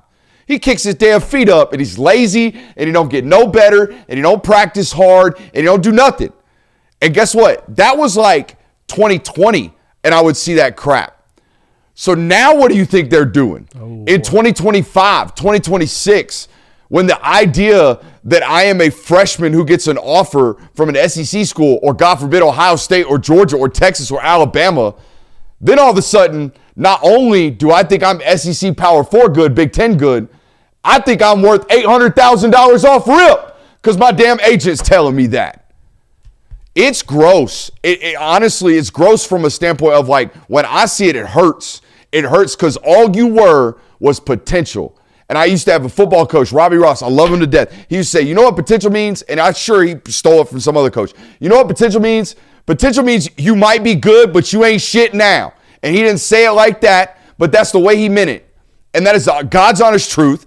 And I watch kids who think they could be on the precipice of life-changing money, and they just kick their feet up for 24 months. And the world passes them by. And then they end up at a mid-major, and they're like, oh, the world hates me. Everybody slept on me. God, oh, I bummed my knee up one time. And then guess what? They're Mr. Excuse the rest of their life. The rest of their life. This stuff is crippling, and it is happening so often in this area. So if you are a football coach, there's lots of you that listen to this place. If you are a football coach, listen to this right now, and you have a young kid that is getting offered, the best thing you can do for that kid is to coach the ever-loving piss out of him. Not to just let him linger and hang around because he's got a P5 offer as a 15-year-old. I had to get that off. No, I mean, I can speak to, like, there's an example I saw today of, like, this is speaking back to, like, how heavily recruited this area of the state is. I mean, Oklahoma's defensive backs coach say fired off the tweet that was, just landed in Atlanta. Let's go see if we can get some more Georgia Sooners. Like, it's constant. They're always around here. But no, Bro, I mean, the national champions have handed out 3 dozen 2029 offers in this state. Those are kids who ain't even going into sophomores yet. They have not even enrolled in their second year of high school. And the national champions just walked in and offered them. Mm-hmm. And this has happened forever, and I understand this, but you get that it's tenfold now. Because when someone thinks they're going to a Big Ten school or an SEC school, the first thing they see is dollar signs. Mm-hmm. They do not see potential for dollar signs 5 years from now, right? Even further down the road from development. Yeah. These are the most crucial years of physical development for these young people. And if you're not grinding it out in the weight room, you just pissed it away. Just pissed it away. So, yeah, I mean, I think the unfortunate thing about it, too, is, like, there isn't really an avenue for getting us to stop other than just hard coaching. Yeah, strong leadership around them and in their households. Uh-huh. Because, and I don't fault the college coaches. No. I don't at all. They have to get in as early as they possibly can, develop the relationships, maintain the relationships, hope it pans out. But, man, we're stunting growths. I told someone today, you're stealing hunger. That's what you are. When you offer a 15-year-old kid the world, or what it seems like the world to them, we just rob them of potential hunger if we're not careful. Right. And I mean, there's the only way you stop that is by the people around them. And we already seen that the majority, and not the majority, but a large amount of these young athletes have people that are their representation, that are not in it for the right reasons, that are concerned with dollar signs. I mean, I feel like high school transfers are up more than ever. We see 9th graders, we see 8th graders enter the transfer portal. Like stuff like that where it's like. It's coming down a little bit. GHSA's trying. I guess the keyword's trying. I can't speak for other states. Yeah. It's been bonkers in Florida for about a decade now. Right. And I learned that when I first got in the industry. My buddy John Garcia told me that he covered an athlete that played football August through December at one school, or November at one school, played basketball December through February at another school, and then ran track at a third school. What? Yes. How is that even allowed? Yes. What? In Florida is no holds bars. Like, you can do anything you want at all, because there's really no investment in athletics in the state of Florida. Not from a educational funding standpoint, unless there are private schools. Yeah. Huh. Okay. That's I mean, put it this way. Jordan Hall is from Jacksonville. Mm-hmm. Jordan Hall's defensive line coach probably made, if he had one, his position coach probably got a $2,000 stipend for the year. cool. The defensive line coach at Colquitt might make 70, Yeah. 65. Now, he probably got to teach, Yeah. but he's making good money. Mm-hmm. You know what I mean? So it attracts higher caliber football coaches. Yeah. You know, there was a L.J. McCray, the defensive end that's going to go off for Florida this year. Mm-hmm. His high school football coach, who won a state title, left them to go to Camden because Camden at least is going to pay them. Right. You know what I mean? So that it's a real investment in this state as opposed to others. Alabama is now getting there. Texas has been there since the Friday Night Lights days. Right. Like some of those schools have been there forever. That makes sense. Well, it is kind of fitting that you talk about recruits and these things are you can stunt their growth and all these things because there is a particular recruit that I want to touch on to start the local hour. We talking recruiting? We're talking recruits, and it's not necessarily anything about recruiting, but just a recruit in general. And it's actually a commit. I'm kind of starting to feel sorry for Jaden Wade. And let me elaborate on this. I feel like the Georgia Bulldogs fan base over the last decade Oh, yeah, they're jaded. has been so jaded towards, like, imagine 10 years ago when Jacob Eason was coming to town. Jacob Eason was looked at as the savior of Georgia football. He was built up as a king. He was everything that everyone wanted. He was the number one quarterback. People had, like, everyone loved Jacob Eason. People loved Justin Fields. Then we started getting to the point where these quarterbacks necessarily weren't delivering on the promises that had been built up for the fans. Then we got to a point where the recruits weren't even showing up, getting to the finish line. Dylan Raiola, Jared Curtis. To now, Georgia Bulldog fans look at a 5-star commitment, a very, very good quarterback, someone that we all look at and go, this is who Georgia's going to build their future on when he gets to campus and goes, whatever, dude. I don't care how many times you say go Dogs. I don't care how hard you're working in the weight room. I'm not even worried about that. Just we'll see you when you get to Athens. And even then, if you don't transfer away from us. They are so jaded towards 5-star quarterbacks that I start to feel bad for Jaden Wade. Anytime he posts something that says go Dogs or excited to be in Athens, all it is Georgia fans going, yeah, we'll see, buddy. We'll see about this. We'll see if once you've actually signed. So I feel kind of bad for him. Is this one of those like we run into this all the time in the local hour? Where did we get the vocal minority? Mm-hmm. Is that For what sure. we're seeing on our timelines? Right. I surely hope that is not the case. I surely hope Georgia fans are smart enough. They don't say this in his mentions, do they? Some people There was an interaction this weekend where it was under one of his tweets, and he just responded back, "Go Dogs." Yeah. See, that right there is goofy. I That agree. right there's goofy as hell. I agree. And needs to stop now. Offline between you and your buddies that like to root on the Dogs, if y'all want to sit there and talk about and be jaded towards 5-star commits in general nowadays, I'm cool with it. Just don't be voicing that opinion on social media. I've always shit said is that goofy. big no of adding or mentioning recruits on social media. Like, Honest just to don't do God. it. Even just don't do it at all. yeah. Honest to God, on my tour, I don't even like tagging kids. Yeah. The only reason I do it is so college coaches don't text me and ask. Right. And then I have to sit there and do it over and over and over again. Yeah. And that's in light of exposure for a player. Correct. So that's a completely different conversation. Yeah. Hopping in the mentions of a player In the who is mentions of a committed player to is your crazy, yeah. school, just don't do it. Just don't do it. And man. by the way, I understand why Georgia fans feel this way. Like Dylan Raiola was like posting all the time about how great it was to be a Georgia Bulldog. It ain't even got to be about quarterbacks. I understand why they feel this way in general. If they want to feel this way about Keemon Spell, I get it. Just don't be out here talking about it. Right. Yeah. Right. Don't voice that. Don't speak it into existence. Right. Just don't do it. It just feels like the quarterback position has been a major point of contention, especially these last two cycles. So, Everybody but Gunner. yeah. And Vandergriff was an Oklahoma commit at one point. Correct. Vandergriff was the 20. So has it been? Well, Puglisi. Yes. Puglisi and Gunner. There's Yes. really and Montgomery. They've had some. The ones They've that had some usually that, end up that here. commit and lock in. Yeah, I mean, the ones that end up here and stay around, I should say, are the ones that usually are just, it was that, and that was Now, it. can I add panic into the equation? Sure.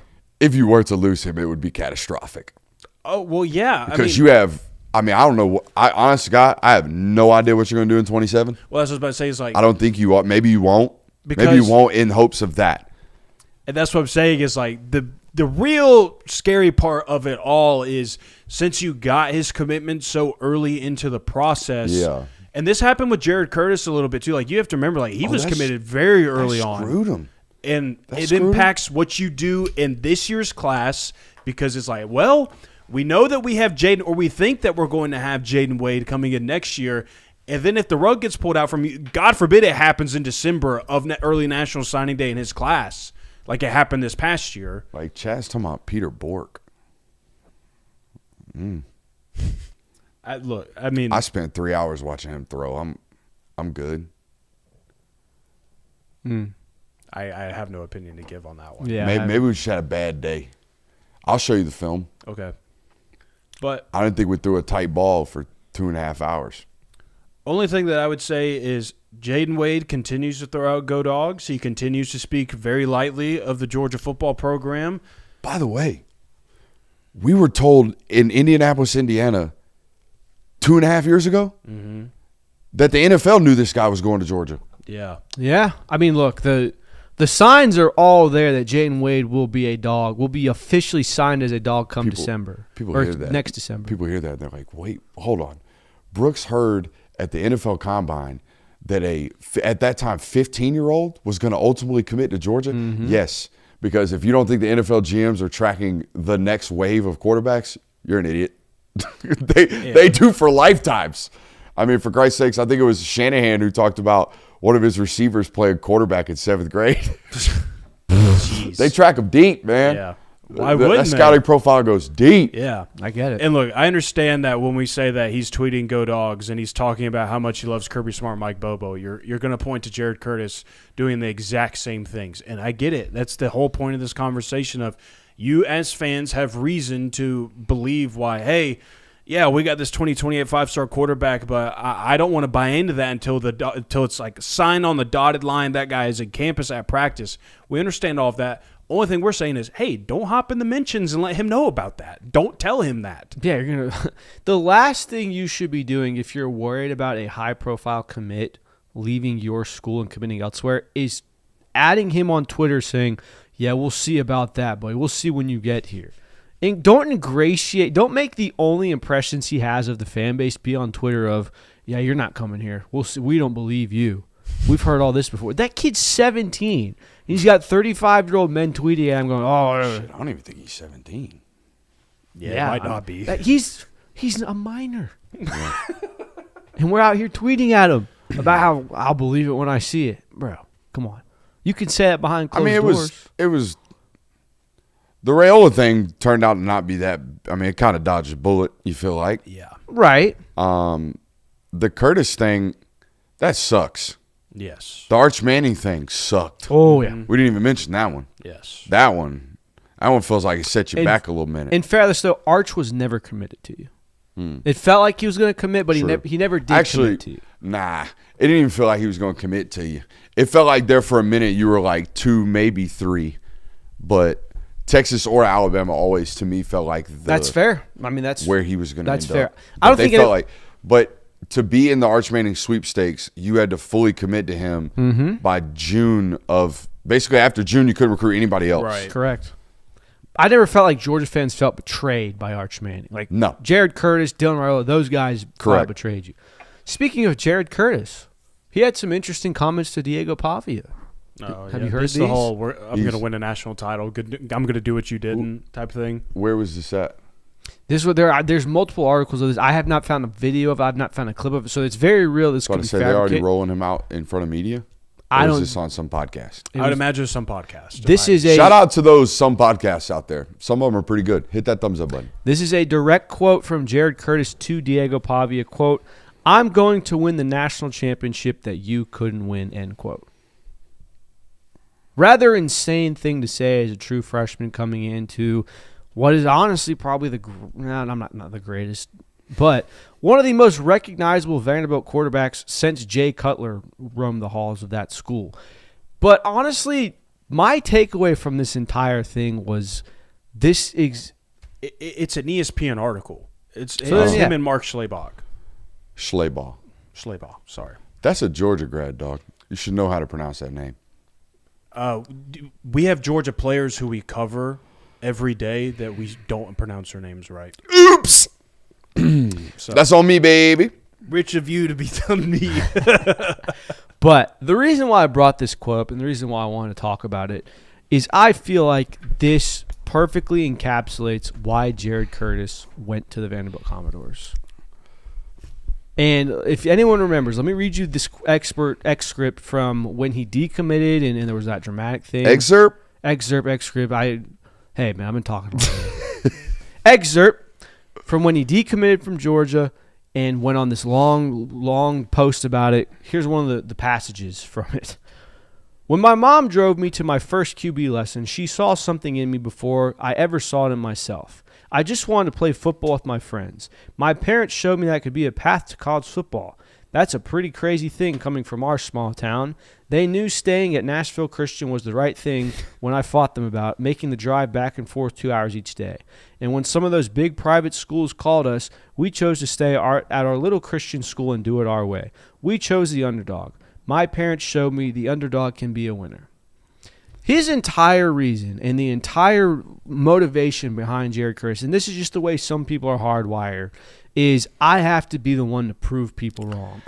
I don't think he was hardwired this way. I think they sold him, look at what you did all by yourself. Sure. And look at what you're about to do all by yourself here. Sure. In this city where we will make it all about Jared Curtis. And that is exactly what I am going to win the national championship. It wasn't we. Yeah. It wasn't Vanderbilt. It wasn't we. Like, I am going to win the national championship. You couldn't win. That could have been written by anyone, and it's Jared Curtis talking about himself. Jared Curtis is betting on Jared Curtis more than anything. And the reality is that you don't necessarily bet on yourself to do all these great things if you want to go to a major program like Georgia. I would imagine, I haven't read the article, so I probably should have prefaced by saying that. But I would imagine Chris Lowe or Schlabach asked him something along the lines of, what would you have to say to Diego Pavia? Probably. And then he probably hit him with Yeah. that. Which, if Diego Pavia were your mentor, I get it. that's the way to do that. Yep. Diego probably, honestly, a little disappointed that you didn't say, and I'm going to win the Heisman, and I'm going to be the first overall draft pick, and you're a midget. Oh, Boom.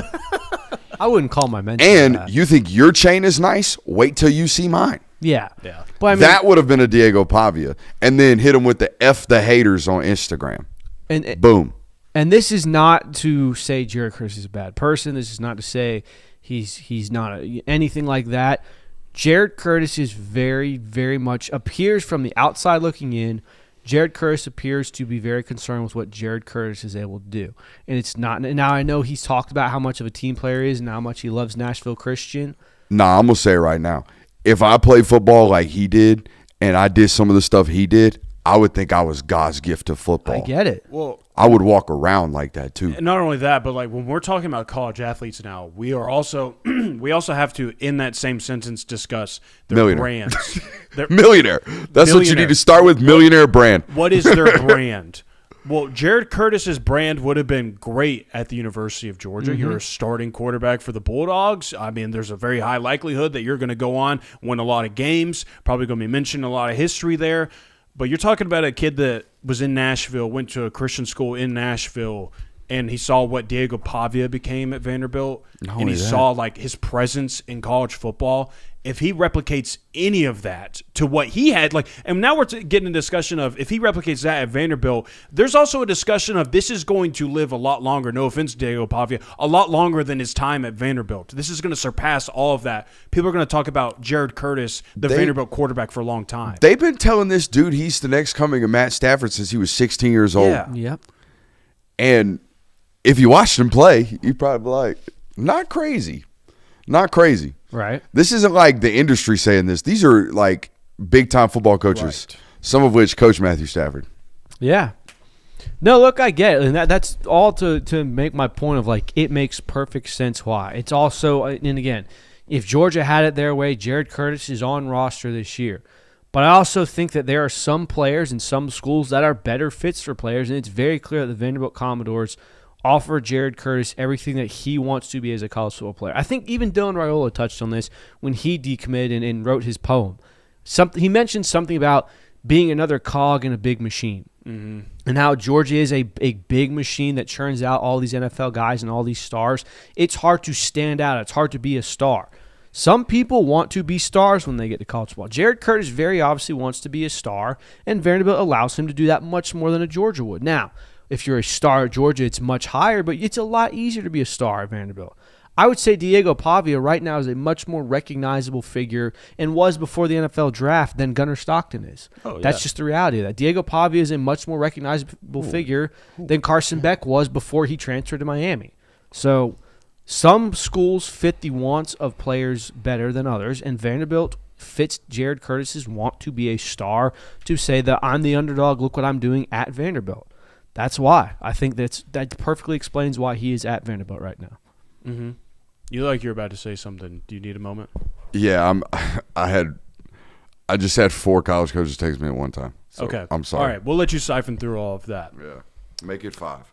Okay. Jay, well, the next topic we have is actually one that I believe you put in the show. Yes, I suggested this one. Now, to preface all of this, I believe this is something that we have discussed on the show before about Georgia. But I just got to thinking about today the entire roster construction heading into this season, the players that Georgia's really banking on to like really propel the success of this program and get them to the ultimate landmark that they want to be at the end of the season. I think what it really all what it's all determined around though is like I know that Georgia banked a lot on returning production, returning players that they recruited out of high school, like in-house development. That's what they're really banking on. But I think if they're actually going to check all of the boxes that they want to this season, I think that it's really going to stem from the guys that they got in the transfer portal. Mm-hmm. And I think it's going to require something that we really haven't seen Georgia do with a transfer portal class, which is Georgia has had great transfer portal players. Zachariah Branch was a great transfer portal player. Tyke Smith was a great transfer portal player. There's been other examples of this. London Humphreys has been a good transfer portal player. What Georgia needs this year, I feel like, though, is these all got to be hits. You need a transfer portal class that all connects at the exact same time. Isaiah Canyon, Khalil Barnes, Jamarly Riddle, Braylon Conley. Like, it would have been Amaris Williams if he was healthy, but he's not healthy this year.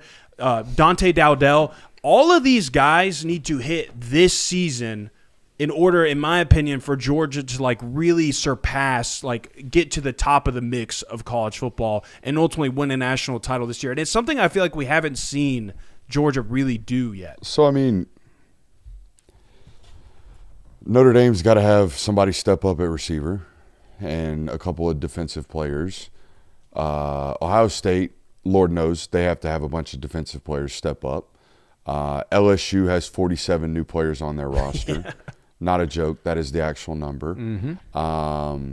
Who else is in this preseason? Oregon has to get some growth from Dante Moore. They look to me like on paper and watching the spring practice like they have the most returning known constants at all the premier positions. But they have a pretty decent schedule. Isn't it pretty tough this year? Yeah. Anyways, what I was trying to get through is like I could sit there and say that about pretty much everybody's roster nowadays, where it's like, hey, man, y'all either need these 7 new transfers and these 4 freshmen to hit or you're in trouble. Well, there's so much roster turnover that has to be a discussion every single year, and it's why you can say that about every single team. More so the point for me is, like, I feel like Georgia hasn't, like, I can't even remember a transfer portal class where Georgia managed to get, like, 3 transfers that just absolutely banged that year. Like, they were just immediate. They immediately elevated the talent on this roster. They were immediate contributors to the team, and they were, like, the 3 best players on the team, or 3 of the best players on the team. But I feel like Isaiah Canyon, I feel like Dante Dowdell, and I feel like Khalil Barnes – those 3 could be that. And then if you sprinkle on top Riddle or Braylon Conley, then you're just adding icing on top of the cake. Yeah, and I think that Georgia's approach to the transfer portal, now granted it's gotten more utilized as this era of college football has gone on, but has always been we recruit what we need. We get the players from the high school. We develop them.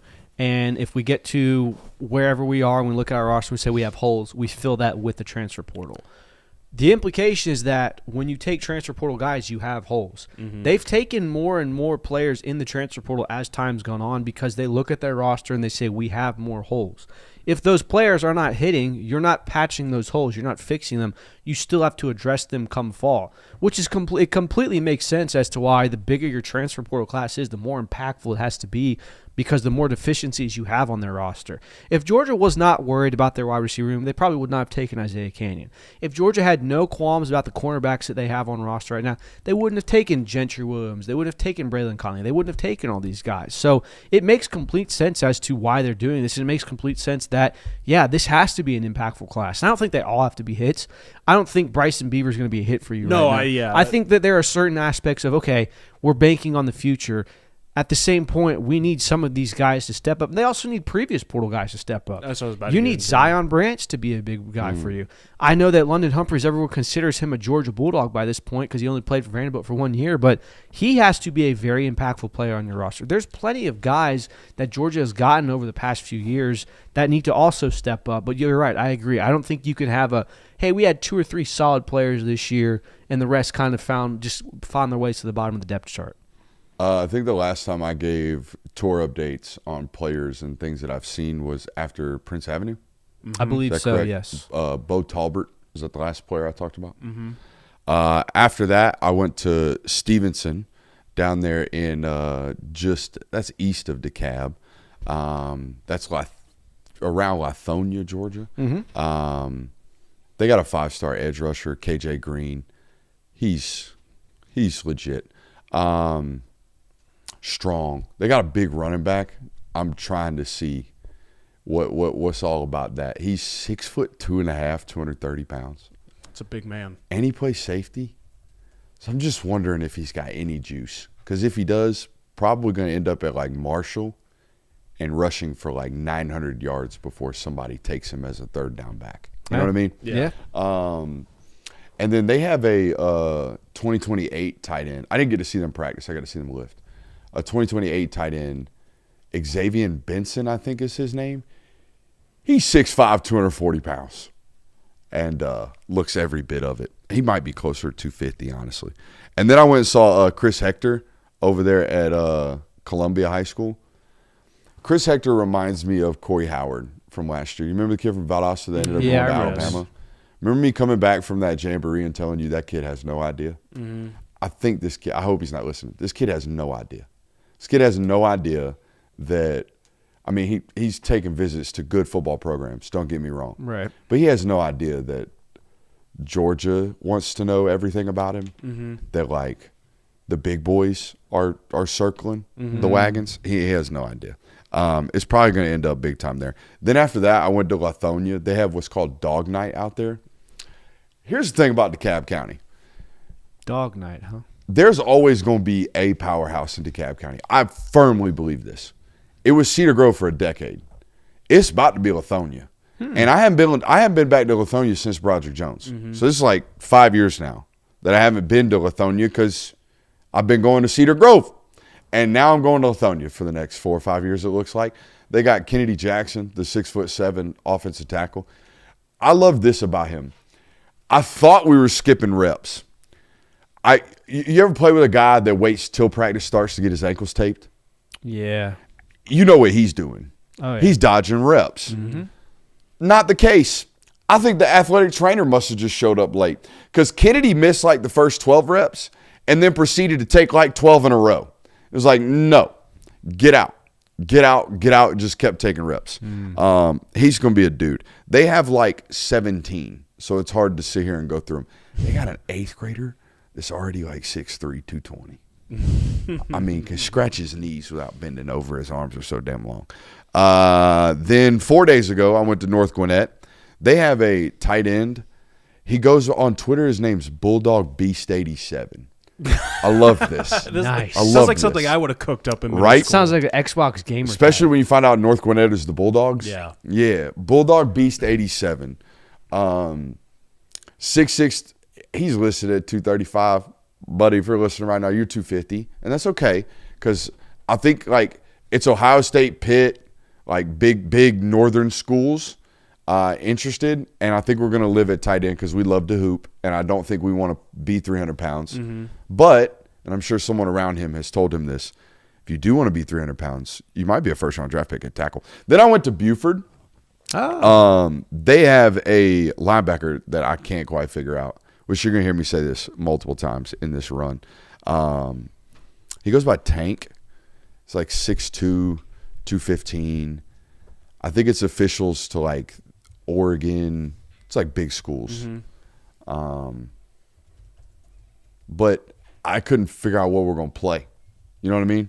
He reminds me, he plays that same role that Jaden Perlotti played at Buford, where we're kind of like a hybrid. Like a chief role. Yeah, we're like an extended box player, but we kind of just hunt the rock. You know what I mean? Yeah, we called that the chief. Or rover. Rover, yeah. Anything like that. Same role. And I think Perlotti's taken 2 years to kind of figure out what he's going to be in college. And he kind of settled into the nickel after having to lose weight, right? So I don't know. He moves exceptionally well. They also got a 2030 kid that just picked up an offer from Georgia. Don't say that. Dude. Yeah, he picked up an offer from Georgia. And by the way, hey, Kirby wasn't even practicing. He got the offer from Georgia off of, look at that kid. He's 14. Offer. I never stood a chance, man. No, never stood a chance. And again, I know Buford has 100 kids that come through that program that do that get offers before they even play a high school snap, which is the case here. Goes back to the rant I just had. Like, we got to keep working. Good news is I laid eyes on him. He ain't got to grow an inch or gain a pound. He's already D1 big. I mean, he's already So you're right. What was I thinking at 16 years old? Thinking that you had a chance? I just got to eat a little Same more. thing here. Work a little Same thing harder. here. Honestly, I thought my dad was a butthole. He was the only guy that was telling me the honest truth. Study hard, son. This ain't it. You ought to see what it is. You know what I mean? That's why I kind of revamped how I do this recruiting stuff as a parent. The freshman year, we're going to take you to Georgia, and we're going to let you see what that looks like so you can keep dreaming but have a sense of reality because you're 5'11" and you play offensive line and not a single coach over here talked to you today. Do you think you're going here? The answer is probably no. Then I went to Woodward. They've got a bunch of young two young DBs and a quarterback. Also bumped into a Georgia coach that day or that morning. Shout out Larry Knight. Good dude.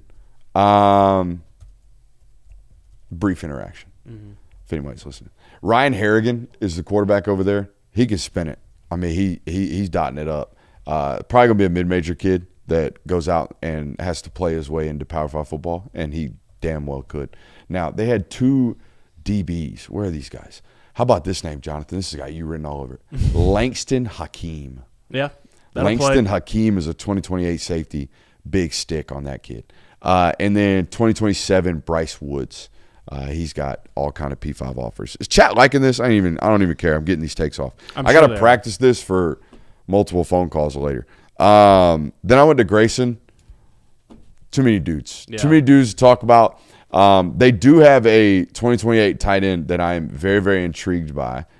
Joey Hunter is his name, 2027 tight end. He's 6'6", 255 pounds, and he moves like well for that size. I mean, that is a big man. And then they have two offensive linemen, Jordan Agbenoma. Agbenoma. Georgia's all in on him. They're going to do everything they can to keep him in this state. The problem is Jordan, and I hope his agent's not listening to this because Georgia's going to get pissed off that I'm saying this. Jordan is a rare find in the sense that he could start in SEC football the day he gets there, and that has become the most coveted thing that you can find. It has always been, but an interior offensive lineman specifically that can come in day one and play, that means he's probably only going to cost about $400,000 to $700,000 depending on where his recruiting profile is. Right. Whereas a tackle that we think can come in and start day one is going to cost $1.5 million. Right. He's going to be Jackson Cantwell. See what I mean? And the most valuable thing we can have is a freshman playing for us right now. And the most invaluable thing we can have is a freshman that costs a lot of money. So he is in that category. I spoke to multiple SEC GMs that were like, hey, what did he look like? And the discussion then proceeded with high floor. That's why we're in on him, high floor. Nebraska, sneaky run on both these guys. Matt Rule. Katie Jones is my guy. Still some life in old Matt Rule. Matt Rule's still kicking. Matt Rule did something where he hired a Georgia Tech offensive line coach, dude, studied under Brent Key, dude, and then picked up Lonnie Teasley, who, say what you want about his run at South Carolina, they had no problem signing dudes. They had problems picking up Mike IDs, but that's what the Georgia Tech guys probably there for. Yeah, they got, I think, 3 6'2+ defensive backs at Grayson. Damn. One of them plays corner, Peyton Glasgow. Watch out for that kid. He's going to blow up. Then I went to Southwest DeKalb. Southwest DeKalb's got 2 young DBs that I love as well. Myson Perry, a 2028 safety. Coach's son, and you can tell it. While I was standing behind him the entire time during defensive team and just running everything, understanding everything. It reminded me a lot of he's not this player, but it reminded me a lot of listening to Caleb talk football.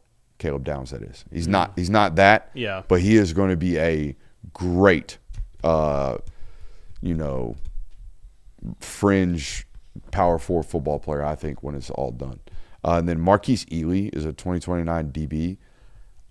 It's going to sound crazy. I wish I would have got intel on how big Mama is, because if this kid gets to 5'11", watch out. He ain't even got to get 6 foot. Give me 5'11", and I'll take Marquise Ely. Then after that, they got a defensive tackle out there that I love too. Now we're caught up to today. Went to Cartersville this morning. Most of their dudes are running track, even though they did have that linebacker I was telling you about. His name is, give me one second. He just picked up Texas Tech. His name is Athens Davenport. Yeah. Shout out Athens. Athens Davenport is 6 foot, 220 pounds. He's a 2029 linebacker. Also plays running back for them. And I'm a big what's the lower body look like guy on the scouting trail. And I'm watching Buddy warm up before he really started moving. And I'm like, come on, for real? Already? Texas big time? Because you look at the lower body and you're like, not a ton of muscle definition. And then you watch the kid move and you're like, how? I'm not confused, I'm perplexed. I'm curious what it's going to look like when we actually, because facially we're a grown man. We're 16 years old. We already have a full sleeve. We're a grown man, but I don't think our body is there yet, from a muscle definition standpoint. But man, we move really, really well. Him and Cole Crawford are going to play linebacker together this year up there at Cartersville, and both of them by the end of the year will probably combine for 80 offers.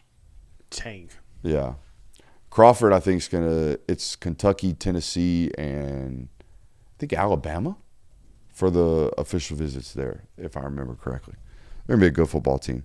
And then I saw Caden Fife, the Tennessee commit, that he's playing at Chattooga High School. That's a man amongst boys. You know what I mean? That's 2A Northwest Georgia football. They always have a dude or two. They have 2 or 3. And he almost can't practice because he'll just shut practice down. You know what I mean? Yeah, one of those guys. Yeah. Kind of just have to let him get his 7 or 8 reps, and then kind of let us actually practice. Talked about Callaway and talked about Carver Columbus as we started. So there we go. There's the rundown of where I've been. Sick. Tomorrow is Gainesville, Roswell, and Milton. Going back to that corner you're talking about where you said if he gets to 5'11", watch out. This also ties back to a discussion that you and I had where I said I feel like that the overall builds of corners are getting bigger and bigger and bigger, and I feel like it's gotten to the point where if you are a 5'11" corner, people think that you're too small to play that position now. I'm seeing it with Avion Terrell at the moment where people are like, well, he's 5'11", just wait till Jordan Tyson plays him or wait till any of these big wide receivers play him, and it's over. And it's 5'11" corners have been thriving in football for years and years. What's your boy from Louisville's name? The wide receiver. Bell. Oh, yeah. Yeah, go check that tape. Go see how he handled that big old joker. Because that dude is huge. Mm-hmm. He's 6'3", 215. And this was pre-injury. And Avion did not get pushed around in that football game at all. I think we've talked about it on this network. The length at corner makes sense to me because, like, D'Angelo Pons is a rarity, but I would venture to say Indiana moving forward has nothing but length now that they can actually go get high-end dudes, not guys who have high-end production. Now they'll go get high-end talents with high-end production because they have the ability to do so and the brand awareness to do so. But the match quarters, the zone match principles that have gone rampant all over like football, not just college football, pro football, high school football. Everywhere I go, people are playing 6 yards off, 7 yards off. They're in catch technique. They're just being big in zone windows. I need longer corners. Yeah. I need as much length as I can get if that's what I'm going to do. Now, is it ideal if on third down we can still, like 3rd and 5, we can still walk in and go cover 0 and bump and run and get in your face? Yeah. But those are 5 stars. Mm-hmm. So I'm also noticing, I think it's not a new trend, but the more coaches I sit down with on the offensive side of the football that are like, I send them a quarterback, and the first question I get back is, can he run? Huh. Not even like watching the film of him throwing. Can he run? Yeah, can he actually do what the position requires? No, can he run? Can he run? And I get it. I go to a lot of these colleges in the spring, and when you sit there and watch film with them, the idea that the quarterback can't balance counts just absolutely inhibits their offense. Mm-hmm. And then you get a guy that can balance counts in there, and it's like, shit, we just ran for 210 yards against a conference opponent who hadn't given up 150 yards all year. We're just going to do that. Mm-hmm. Yeah. So, yeah. So would you say at this point in this era of college football, balancing counts is more important than reading defenses? They're one and the same. If I make you load the box, the reading the defense part's out the window now. It's easy, clear. The picture's right there. You're loaded, outnumbered there. Spit it. Interesting. Yeah, I spoke to one guy at LSU. Was like, if you can't run anymore, we're done. We will not recruit you. We will not offer you. We will not be in the mix. You got to be able to move. I'm trying to think of like the last highly profiled quarterback recruit that could not run. I don't think the Mental kid, I don't think he's twitchy and can go. I don't think Rayola considered a runner? Hell no. No. Sturdy. Sturdy in the pocket was what they were hoping. Mm-hmm. Big enough and strong enough, if with projection, if working hard, that he can throw with a body on him. Mm-hmm. You know what I mean? He did a lot of that at Buford. And he did a lot of that in Nebraska. He did. Yep. I mean, say what you want about that kid. He plays on time and he plays tough from the pocket. For sure. I don't think that's part of the reason why he broke his damn leg. But yeah, I just think now this is dating back quite a bit, but it used to be the Jacob Easons of the world were.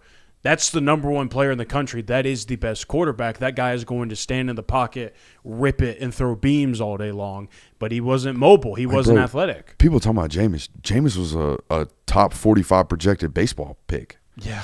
Jameis, that play of him running and in air jumps and lands on, is it Oregon State? Is something like Oklahoma State. Yeah.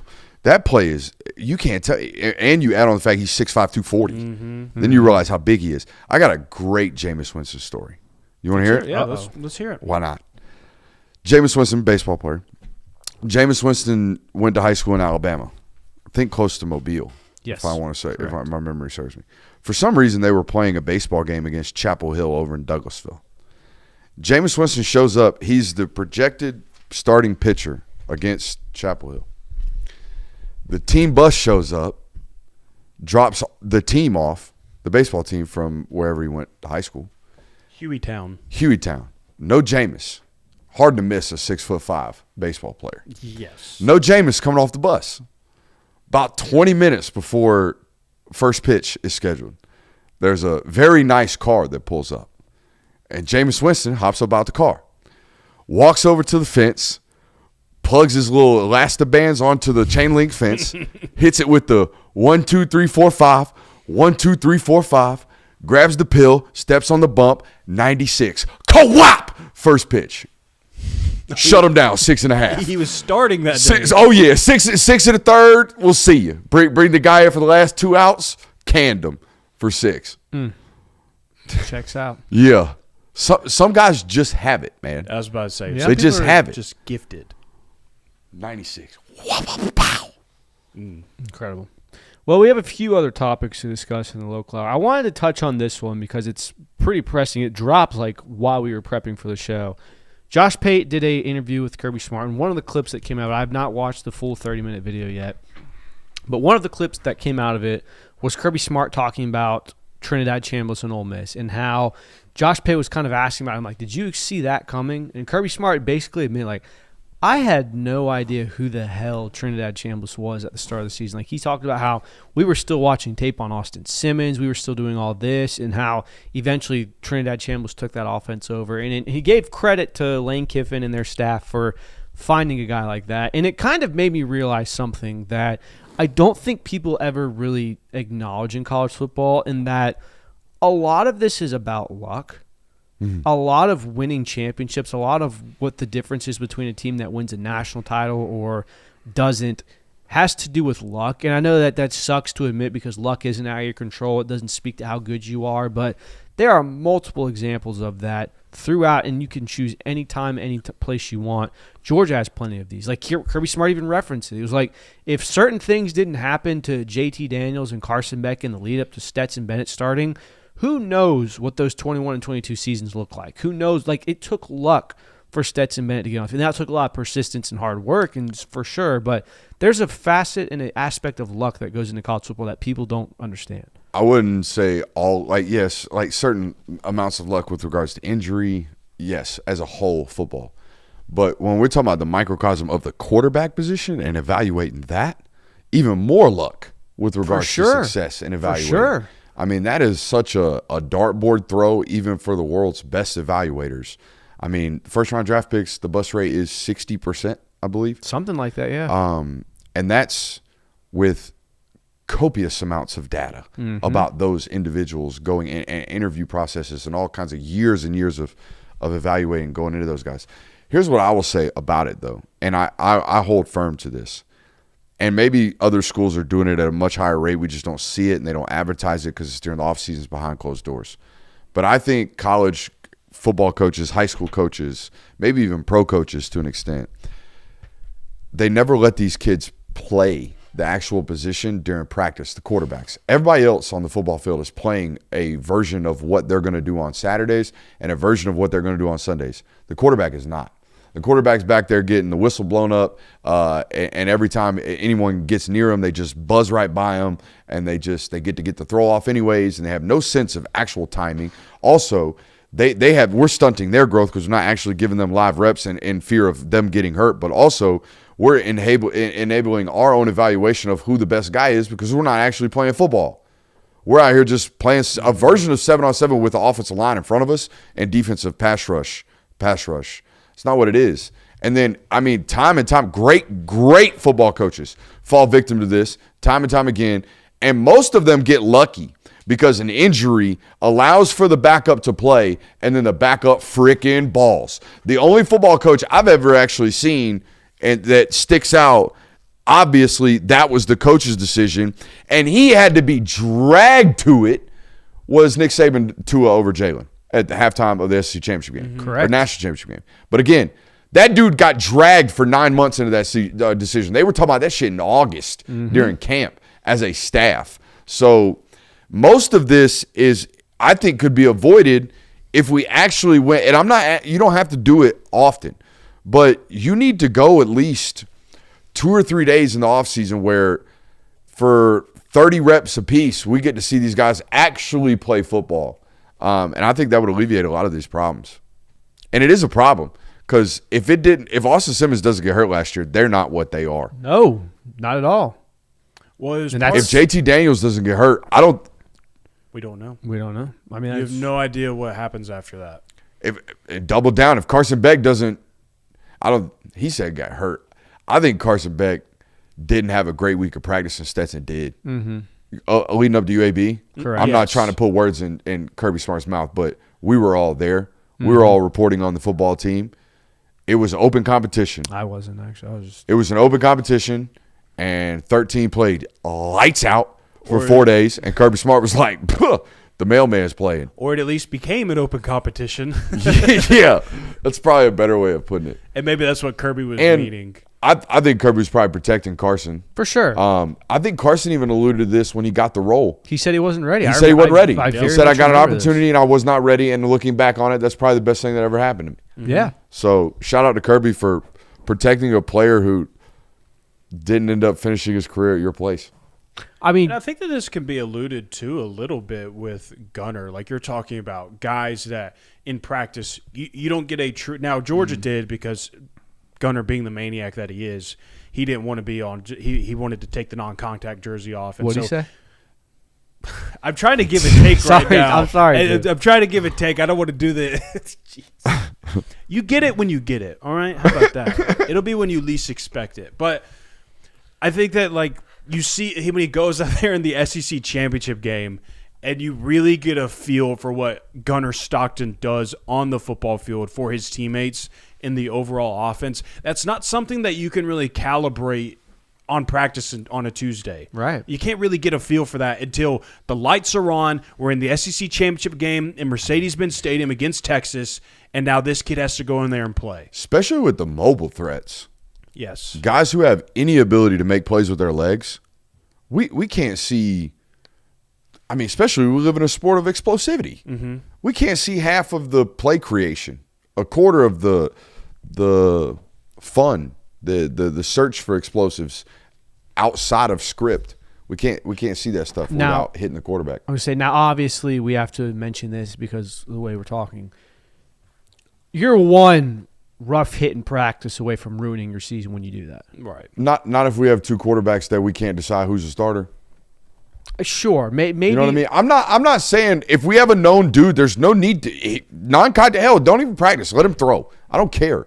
But if we are going into a season where it's a toss-up, one guy might be the guy. We've never seen any of these guys actually play. What? God forbid one of them's a baller and we don't know. Mm-hmm. So then what would you have done last year in a situation like Ole Miss where we have Austin Simmons tape who played against a Georgia defense, looks great, and is presumed our starter going into this? Like, I'll give Lane credit because I think he was actively – even after Simmons got hurt, I think they were actively trying to figure out if it was going to still work with Trinidad. Remember that game? I think it was like his second start. They're subbing him out in the red zone because he keeps having balls getting tipped. Right. Do you remember? Yes. Yeah. So and Lane to me is an anomaly because he is so free flowing with quarterbacks. He's almost Spurrier-like in this sense where Spurrier, it doesn't matter if you won the Heisman last year, he'd sit your ass after a quarter if he didn't like what you were doing. Mm-hmm. I think Kiffin is the same way in that sense.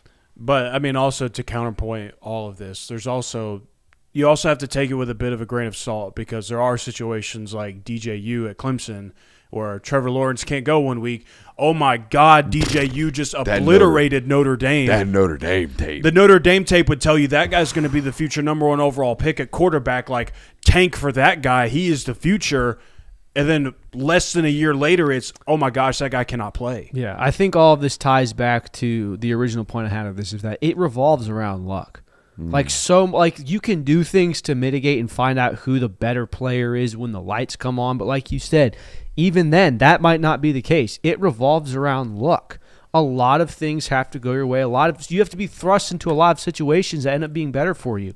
I'm sure they looked at Austin Simmons going down last year as Ole Miss is done. You know what curves the miss rate? What's that? The ability to run. Sure.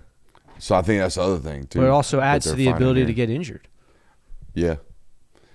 Or just do what Lane did. Oh, by the way, Kirby's talking about, I would love to go find one of those if they were available. Sure, everybody's looking for it. Did Lane not just double down again with the Elon kid? Trying to.